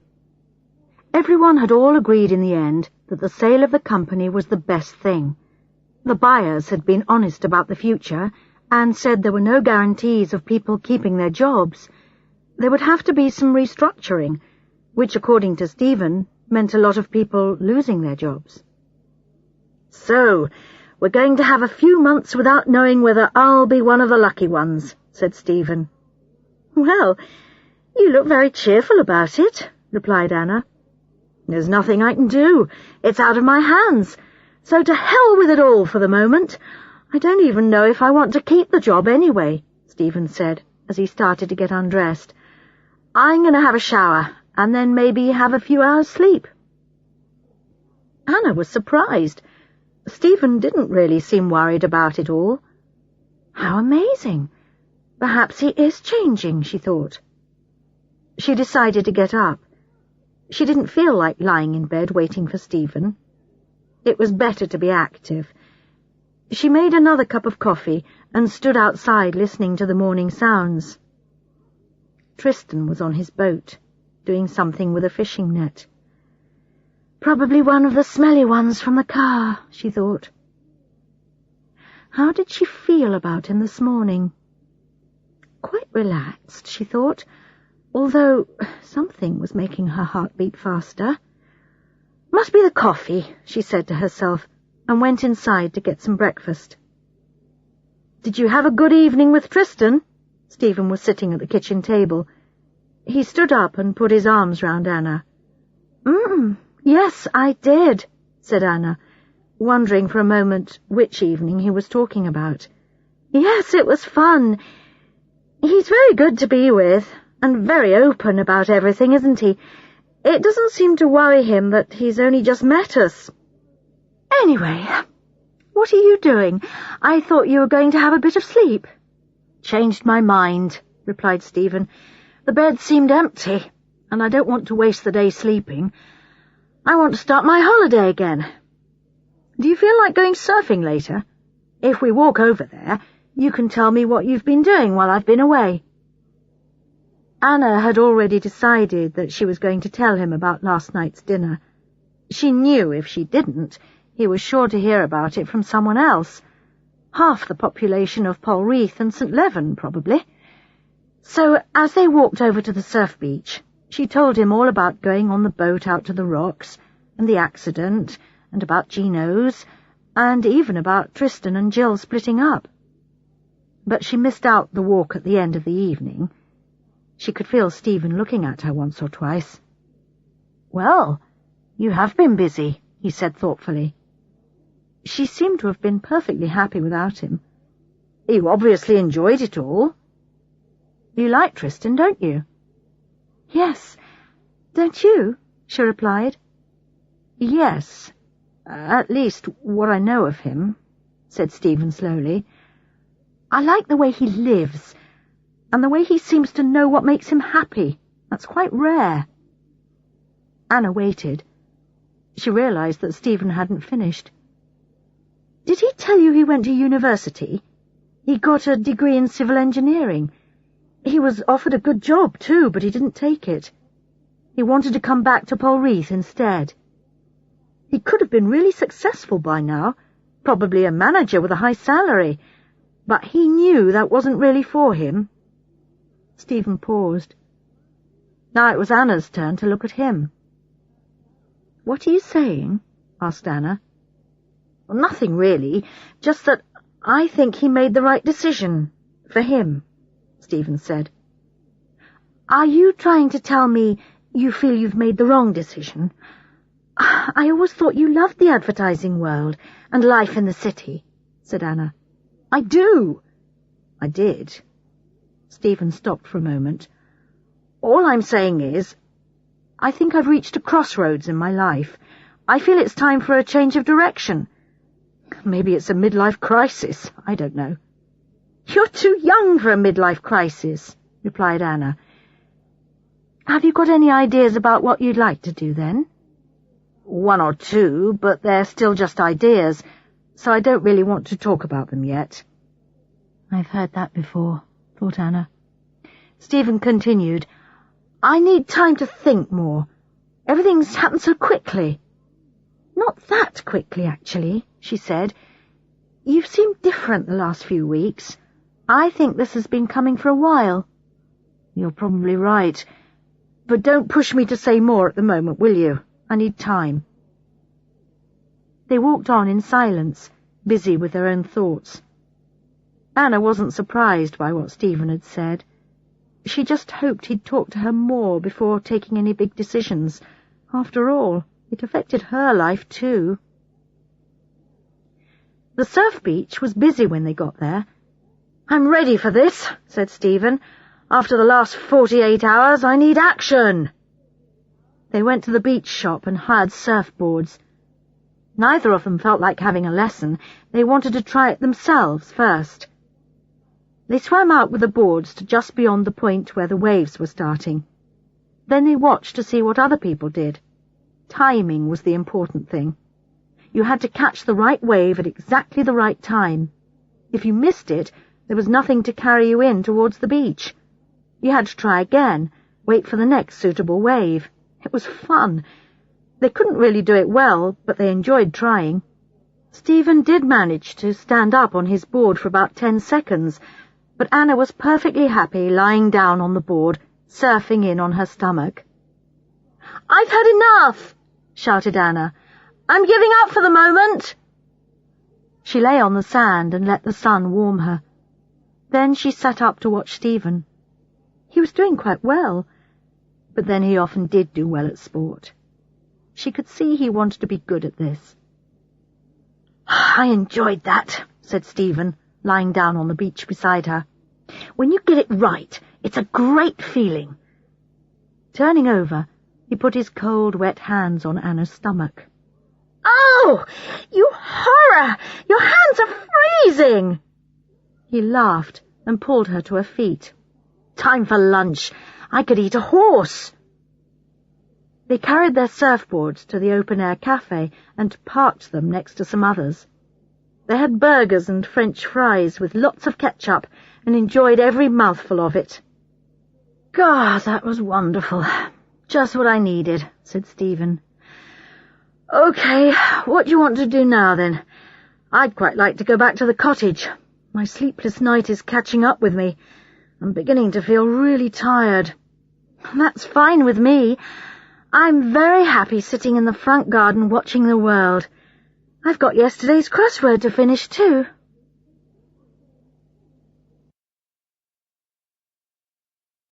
Chapter 11. Back to Normal. Stephen went upstairs for a rest when they got home. He asked Anna to wake him in a couple of hours. She took her coffee, newspaper, book, and suntan cream into the garden and made herself comfortable. The sun felt good on her skin. She felt totally happy and couldn't imagine ever wanting anything more. It'd probably be better, she thought, if we didn't see Tristan today. Just give me time to get myself in balance again. It seems as if that man is having an interesting effect on both Stephen and me. I think Stephen knows I'm attracted to him, and Stephen obviously likes him too. At about 5 o'clock, she took a cup of tea to Stephen to wake him up. He was fast asleep. "Tea time," she whispered in his ear. He opened one eye and stared at her, standing there in her swimsuit.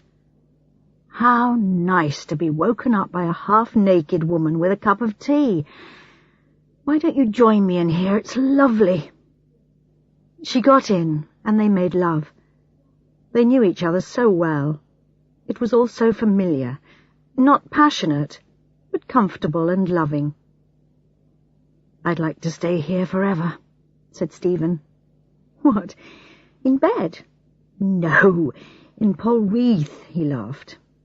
"It suits us both. You look wonderful, and I feel better than I have for months. You said the same last year when we were in Greece, remember?" "Did I?" said Stephen, getting out of bed. "Oh, well, this is different, I think." It was late afternoon, and they went down to the beach for a lazy swim. They called at the shop, and sure enough the woman said, "What did you think of Gino's then, Mrs. Martins?" "I knew it," thought Anna. "I knew she would say something. It's a good thing I told Stephen, or I'd be in trouble now." She answered the woman in her sweetest voice. Outside the shop, Stephen suggested going for a drink. "No, let's go back home." Anna was surprised to find she felt bad about the woman's comments. In any case, she didn't think she wanted to meet Tristan at the moment. They spent a pleasant evening at home. Stephen cooked an amazing fish pie, and they ate outside, even though the evening was not quite as warm as before. I'd like a quick beer in the pub before bedtime. Do you want to come? Asked Stephen. No, I'll stay here. You won't be long, will you? 10 minutes after Stephen left, the phone rang. Oh, if that's anybody from London, from Stephen's office, I'll probably shout at them, thought Anna as she stood up. Why don't they leave him alone? Hello? She said very roughly. Hello? God, you sound angry. It was Tristan. Oh, hello, Tristan. Sorry, I thought it was going to be someone else. Sorry. What? I mean, why? And she didn't know how to finish.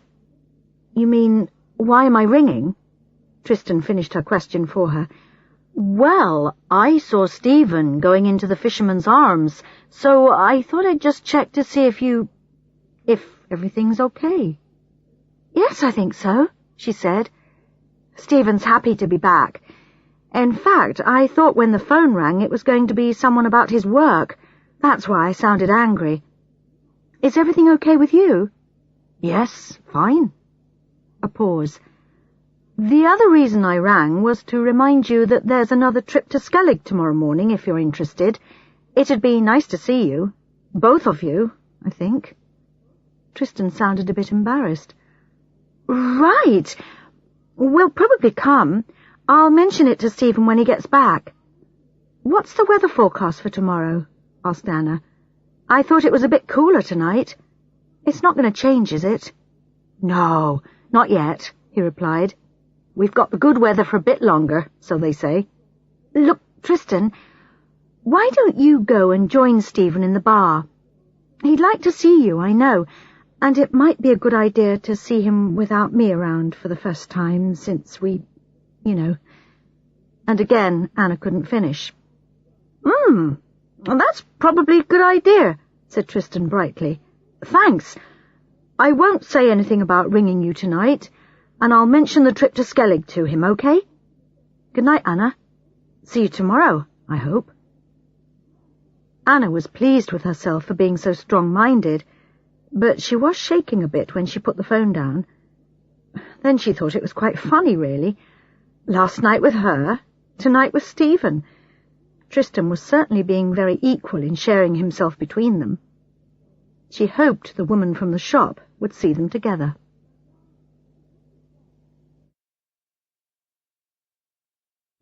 Chapter 12. Decision Time. The next day they went on Tristan's trip to Skellig. About 50 people lived on the island all year, and there was one hotel and a few holiday cottages.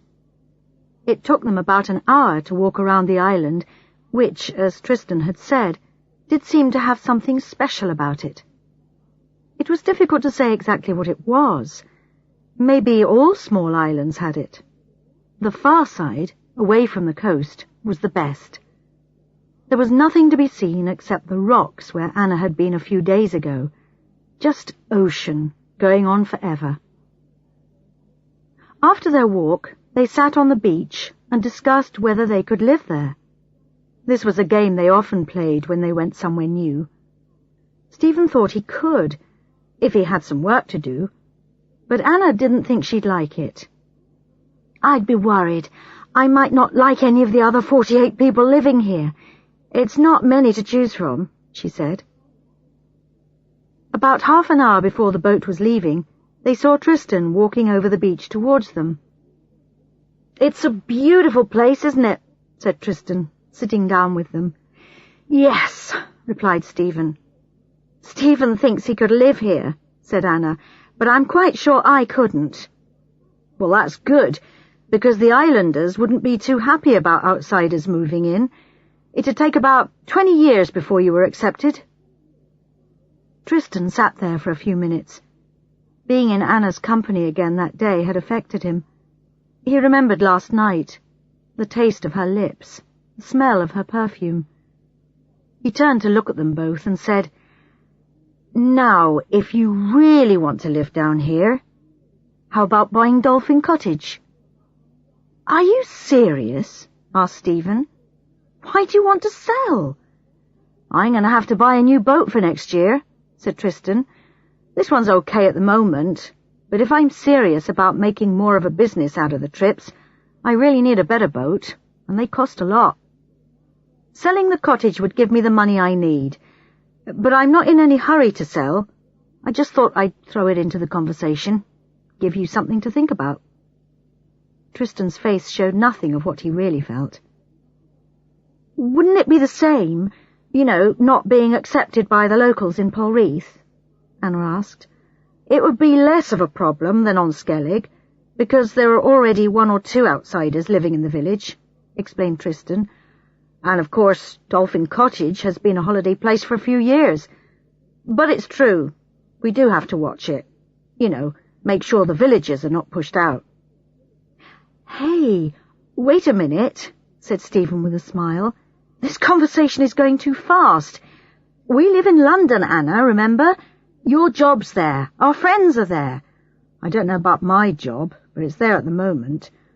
I know I said I was ready for a change, but I'm not sure if this is the one I was thinking of." Stevens looked to Anna, said, "I'm interested, but we need to talk about it together, later." On the journey back, nobody said anything more about the cottage. Anna realized that the possibility of living in Polreath excited her. She started thinking about what work opportunities there were for nurses down here. She also wondered if Tristan really wanted to sell to anyone, or just to them, as a way of keeping in touch with her. Maybe it was asking for trouble, even to think about it. A wonderful holiday, or a new way of life? That was on their minds for the next few days. For Stephen and Anna, there were days when they seemed to do nothing except eat, sleep, read, and lie in the sun. There were other days when they were more active. Stephen did some more surfing and became quite good. Anna, quietly, without telling anyone, found out about jobs for nurses in the area, just in case. The 2 of them talked about the possibility of buying the cottage. But if they did, would they keep it as a holiday home or move there to live? Stephen told Anna that after the sale of the company, one of his hopes was that the new owners would not want to keep him. They couldn't make him leave, so they'd have to offer him some money, and he could then use that money to start again. The idea of doing something in the Polreath area attracted him. "Can we afford to buy this place?" asked Anna. "Yes," replied Stephen, "if we sell the flat in London." "But what about work down here?" asked Anna. "You'd have to do something. We can't live off one salary." "I know. That's what I've been thinking about. I want to see if I could work in advertising down here. I'd even be interested in possibly starting a small agency of my own. Or perhaps I could do something with Tristan. Possibly get a new boat together or something. What do you think?" Stephen felt quite good about this idea. "Find out about the advertising world in this area first, because that's what you know about," said Anna. "But if you meant, what do I think about me and my life? Well, to be honest, I've already got some information about nursing around here. There's a hospital about 50 kilometres away, and there's a health centre nearer, in Kingham, so I could work from here." "Aha, you're a quiet one," Stephen said. "You never told me you were doing that. But seriously, what do you think about leaving London and everyone there?" "A bit nervous, but definitely interested," replied Anna. "I think I'm ready for a change too." She remembered she had thought this on her last day at work. And this place has become special, hasn't it? They went on talking like this for the next few days. Tristan didn't ask them anything about their plans, but they did ask him if he was serious about selling Dolphin Cottage. "Yes," he replied, "but only to the right people. Either a local person or, as I've said before, you 2. In the middle of the last week of their holiday, they felt they'd reached some sort of decision. They'd asked Tristan if they could buy the cottage. Other decisions were going to take longer to make and even longer to organise, but this was a start. They met Tristan that evening in the Fisherman's Arms and told him they wanted to go ahead. "Great!" said Tristan. He and Stephen shook hands, and Tristan kissed Anna on the cheek. He smelt a little bit of fish, which immediately reminded her of his car and their evening together. "Are you going to live in it all the time?" he asked. "Eventually, yes," said Anna quickly. Stephen looked at her in surprise. "But we've got a lot of things to do first, like sell the flat in London and sort out our jobs and things." The three of them said goodbye, promising to discuss the details the next day. "Why did you tell him we were going to live in it all the time? I thought we hadn't really decided that," said Stephen. "I had the feeling it was the right thing to say. He doesn't really want it to be just a holiday place. I think he feels better about not selling it to a villager if he knows it's going to become someone's home." They walked slowly up to the door of Dolphin Cottage. "In any case, I think we had decided in our own minds," she added.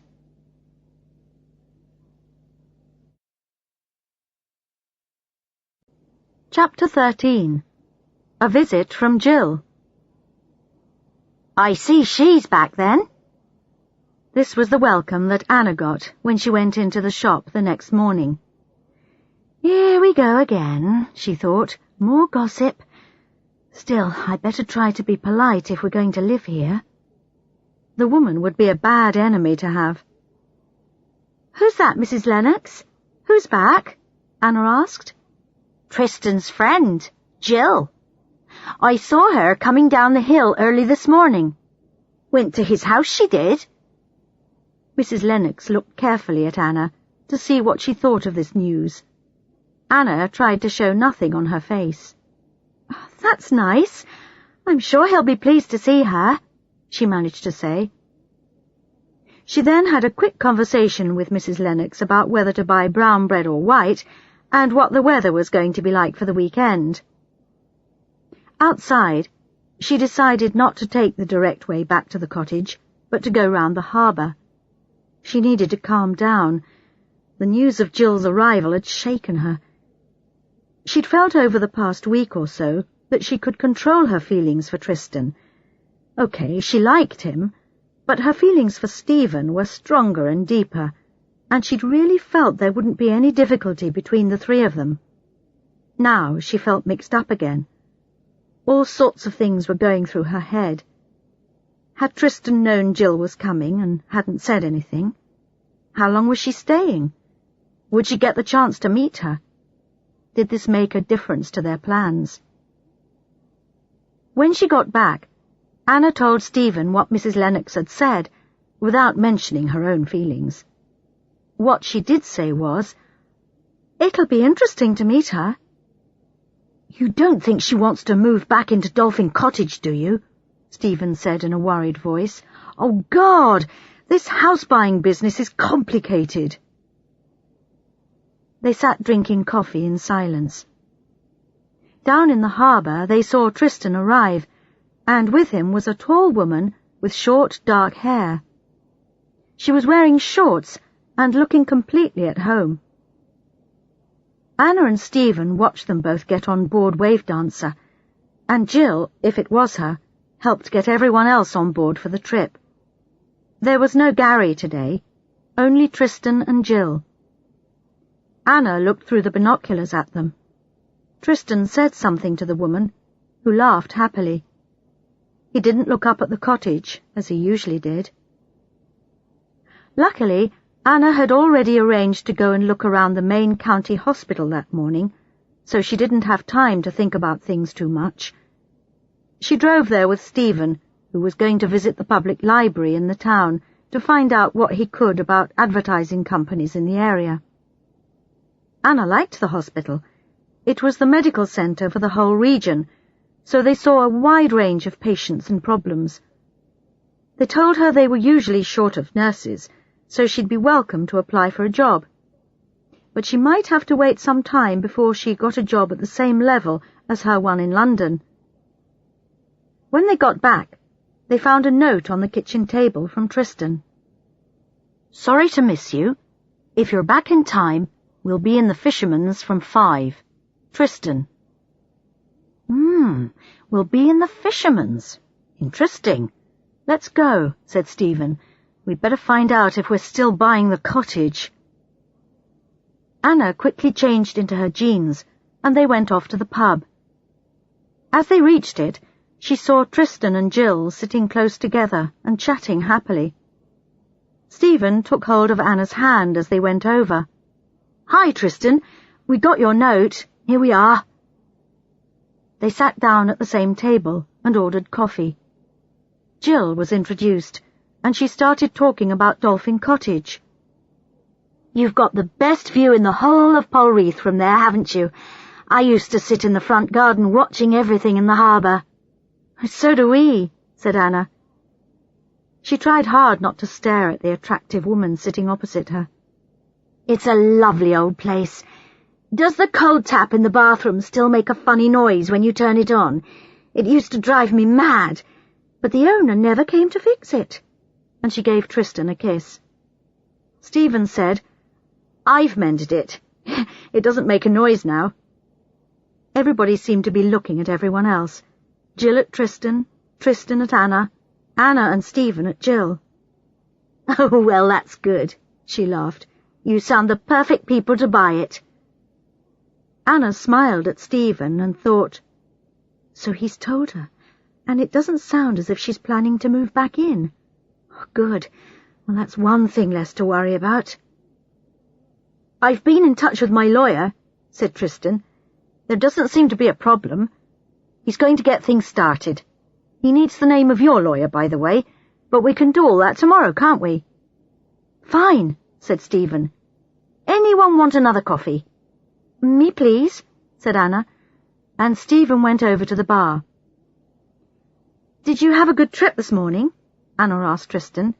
"We saw you both going out." And Jill answered, "Yes, it was great. Just like old times, wasn't it?" Yes. And you still can't tie a boat up properly." Tristan smiled at her. When Stephen came back with Anna's coffee, Tristan said, "Come on, Jill, we'd better go. We're going over to St. Leven for the evening." A drive in the fishy car and dinner at Gino's, I bet, thought Anna, and felt terrible. Why did he say that? He didn't need to tell us where they were going. What's he doing? Is he trying to make me jealous? "I'll come round tomorrow mid-morning, if that's all right," Tristan continued. "I'm glad everything seems to be working out well, with the cottage and everything." Later that night, for the first time in a long time, Anna turned away from Stephen when he wanted to make love. Chapter 14. Anna's Last Trip. Friday was even hotter. There was no wind, not even a breeze, and the air was still. Stephen and Anna had a swim before breakfast, then stood in their front garden with their coffee, looking around them. They were both thinking that this view was going to be theirs, forever if they wanted. There would be days in the future when everything looked as calm and beautiful as today, and other times, in the winter, when storms would hit and the sea would become frightening. Tristan came round at 11. Anna was out walking. She and Stephen had already decided that she would go back to London by train that weekend to start work again on Monday morning, but Stephen would stay on another week to sort some things out with Tristan. "You're not having second thoughts about selling the cottage, are you?" asked Stephen. "No, not really. It's a big step, though, selling a family house, isn't it?" Tristan drank his coffee thoughtfully. "But what about you two? Are you okay about it all? It's an even bigger step for you, a complete change of life, really." "I personally can't wait to say goodbye to the big city world of advertising," said Stephen. "I don't know how I've managed to do it for so long." Anna came back into the cottage looking hot.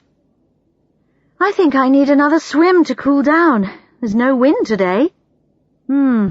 I hate to say it, but I think the weather is going to change," said Tristan. "The forecast says that there'll be a thunderstorm tonight." "Just at the right moment, at the end of our holiday," laughed Anna. Perhaps it's trying to tell us something." "What?" said Stephen with a smile. "Like there'll be stormy times ahead in our lives?" "Yeah, just like in the movies," Anna said. "A good storm is the director's way of telling the audience that something terrible is going to happen." "Well, I'm going fishing this afternoon before the weather changes," said Tristan. "Anyone want to come?" But he was thinking, not anyone, just Anna. Please. "I won't," replied Stephen. "I want to make some phone calls to the office to see what the latest news is." "You go, Anna. It might be cooler on the water, and it'll be your last chance before you go back." At 3 that afternoon, Anna and Tristan left the harbour and went in the direction of the Western Rocks. Anna was happy that Stephen had suggested she came with Tristan. She wanted to be alone with him and think things through before she went back to London. The sea was flat and calm as they fished near the rocks. "Did you have a good time last night at Gino's?" asked Anna. It was no good. She had to know. She was furious with herself, but she realized that she was jealous.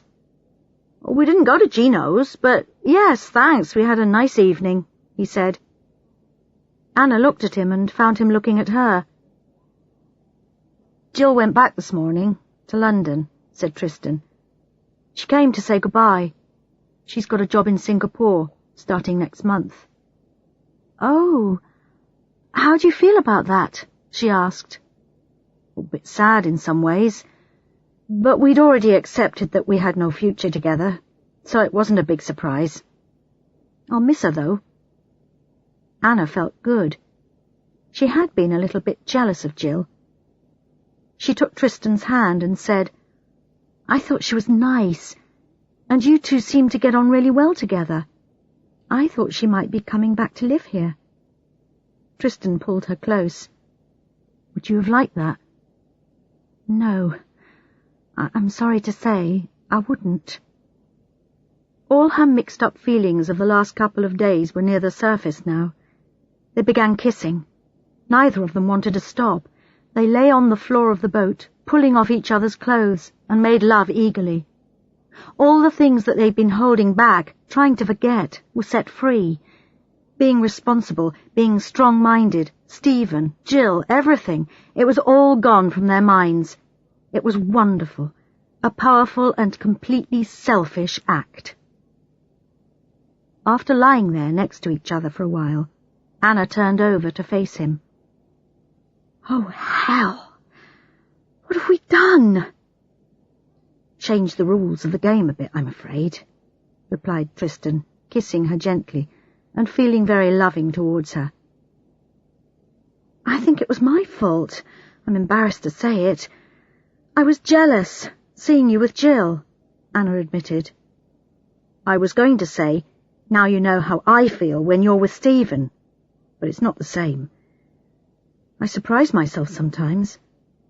I don't actually feel jealous of Stephen. Funny, isn't it?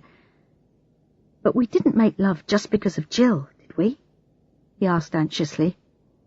"No," replied Anna with a smile. "Because of us." Tristan slowly got up, looked around to make sure nobody was near, and jumped over the side of the boat. "That's fresh," he said, shaking the water from his hair. "Why don't you come in?" he said to Anna, who was still sitting on the floor of the boat, looking over the side at him. She got into the water and swam with Tristan. The water was cold and took the heat from her body. Tristan climbed back into the boat and watched Anna as she swam towards him. "You're beautiful, you know," he said as he pulled her on board. Their cold bodies touched. "Here." Tristan passed her a towel from his bag. They dried quickly and put their clothes on. "Now what?" he said, but was afraid to hear her answer.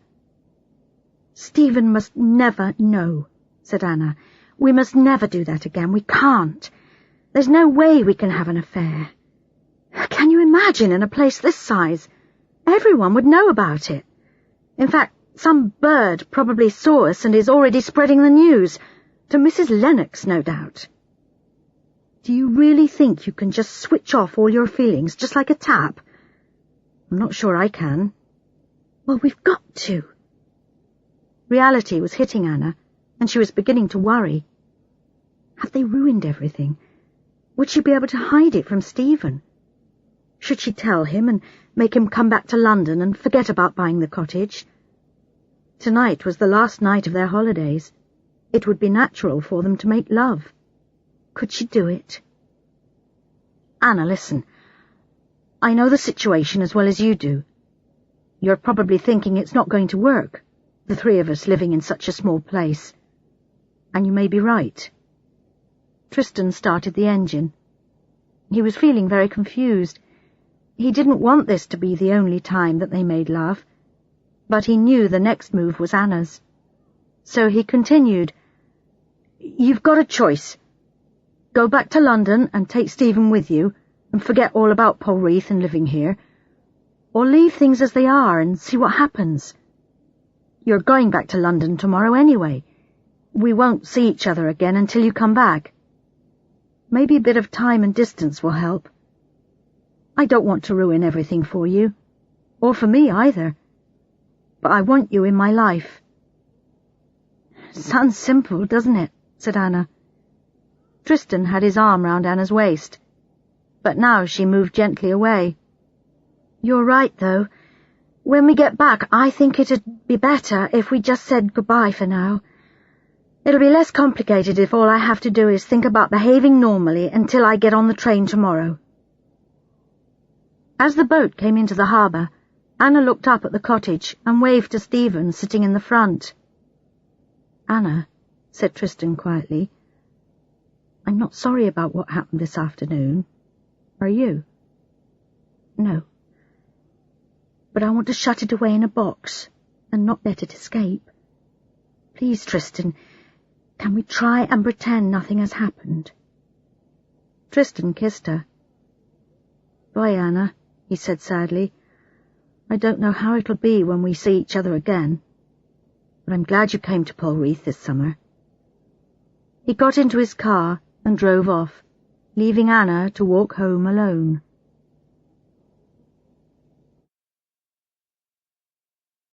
Chapter 15. A Stormy Night. No fish? Said Stephen. Oh, Tristan had them all, said Anna, and thought, that was the first lie. I thought we probably want to eat at Philpot's tonight, shall we? Sure, we can celebrate the beginning of our new lives, said Stephen. I'll go and book. It's Friday and they might be busy tonight. Anna wanted to get out of the house. She booked a table for 8 o'clock and then went into the shop. If Mrs. Lennox had somehow managed to learn anything about her and Tristan, she wanted to give her the chance to say it directly to her face. But fortunately nothing was said. When she got back, Stephen was waiting for her. You rushed out so quickly you didn't give me time to tell you my news, he said, smiling happily. I rang Charlie to ask him about the chances of my having to leave the new company. He thought I was worried and tried to say nice things, but when I told him I wanted to leave, he laughed. Why? Asked Anna. Because apparently the new managing director was just about to tell me that I'd lost my job, and he wasn't looking forward to saying it, said Stephen. When will this happen? In a couple of months, Stephen replied happily. I'll be free of Jardins, and I'll have a thank you and goodbye present of a year's salary. Not bad, eh? Somebody somewhere is taking care of us, don't you think? This is exactly what I wanted. Stephen, that's great, if it's really what you want. It is. Anna, are you having second thoughts? No, not at all, she replied quickly. Stephen took hold of her as she walked past his chair on the way upstairs. She fell backwards onto him, and he kissed the back of her neck. Salt and fish. You smell wonderful. I need a shower. She got up and kissed him on the nose. The shower helped. Everything's working out well for him, she thought. There's no way I can suddenly change my mind about living here. God, I feel awful. He would be so hurt if he ever found out. I'm a fool. I'm confused. I don't know what to think anymore. She dried herself roughly. The main thing now was to get through the next few hours without a disaster. Real thinking would come later. She found Stephen in the front garden. "Better?" he said. "Yes, much." "Something's changed," he said, looking around. "What do you mean?" she asked quickly. "The air smells different. I think there's going to be a storm after all." "Good," she said, before realizing what she was saying. As they went up the hill to Philpotts, they could hear thunder in the distance, and the first whisper of wind cooled their faces. Over dinner, Stephen was full of plans, what he was going to do, when they'd be able to come back down, how they'd have to buy another car, or maybe he'd get a motorbike. Anna listened, smiled, and said very little. Their dinner was excellent, and the wine helped Anna to relax more. When they left the restaurant, the wind had got stronger and big drops of rain were hitting the ground hard. The storm was coming in from the west. Skellig was suddenly lit up by a flash of lightning. Stephen put his sweater over his head, and they both ran down the street. Then they saw Tristan. "Oh, hi," said Tristan. "I was just going to make sure the boat was tied up properly." Another flash of lightning showed the white tops of the waves in the harbour. "Want some help?" asked Stephen. But Tristan was already moving away. The air was electric. "Come on, Stephen," said Anna, running down the street. "Let's get home before it gets any worse." As they reached the cottage, there was a huge crash of thunder. They stood in the doorway and watched. With each flash of lightning, the sky was lit up, and they could see ghostly figures in the harbour, checking boat ropes. "The water's high tonight," said Stephen. "We've never seen it so high. No wonder Tristan was worried." Stephen and Anna went upstairs to bed, but the storm was so wild and beautiful. Anna stood at the bedroom window with Stephen behind her, his arms holding her close. "Next week'll be strange without you here," he said. "No, it won't. You'll be so busy arranging things you won't have time to notice. In any case, it'll give you a chance to get used to it," replied Anna. "In what way?" "Well, I might not be able to move down here as soon as you. I don't know about my job and things yet, do I? You might have to spend a bit of time here alone," said Anna, and added quickly, "before I can join you." "Oh, we'll have to talk about that next weekend. I don't want to come back without you. I want to start this together." And he kissed the back of her neck. They went to bed and reached for each other. His body was usually so familiar and lovely, but tonight she felt uncomfortable with his body beside her, and her dreams that night were full of disturbing pictures. In the morning, it took a long time to wake from her deep sleep. The dreams were still pulling her back down. Stephen wasn't there, so she slowly got out of bed and walked to the window. The scene outside was much changed.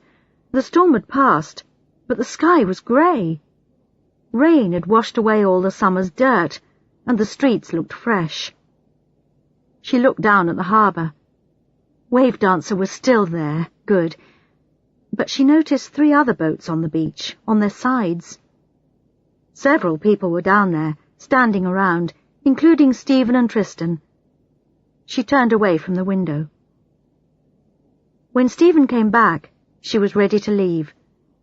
She walked around the cottage saying goodbye to it, wondering when, and if, she'd return. Her feelings this morning matched the sky.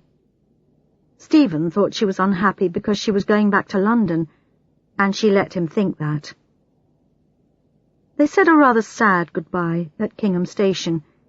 She stood at the carriage window, waving to Stephen until he disappeared.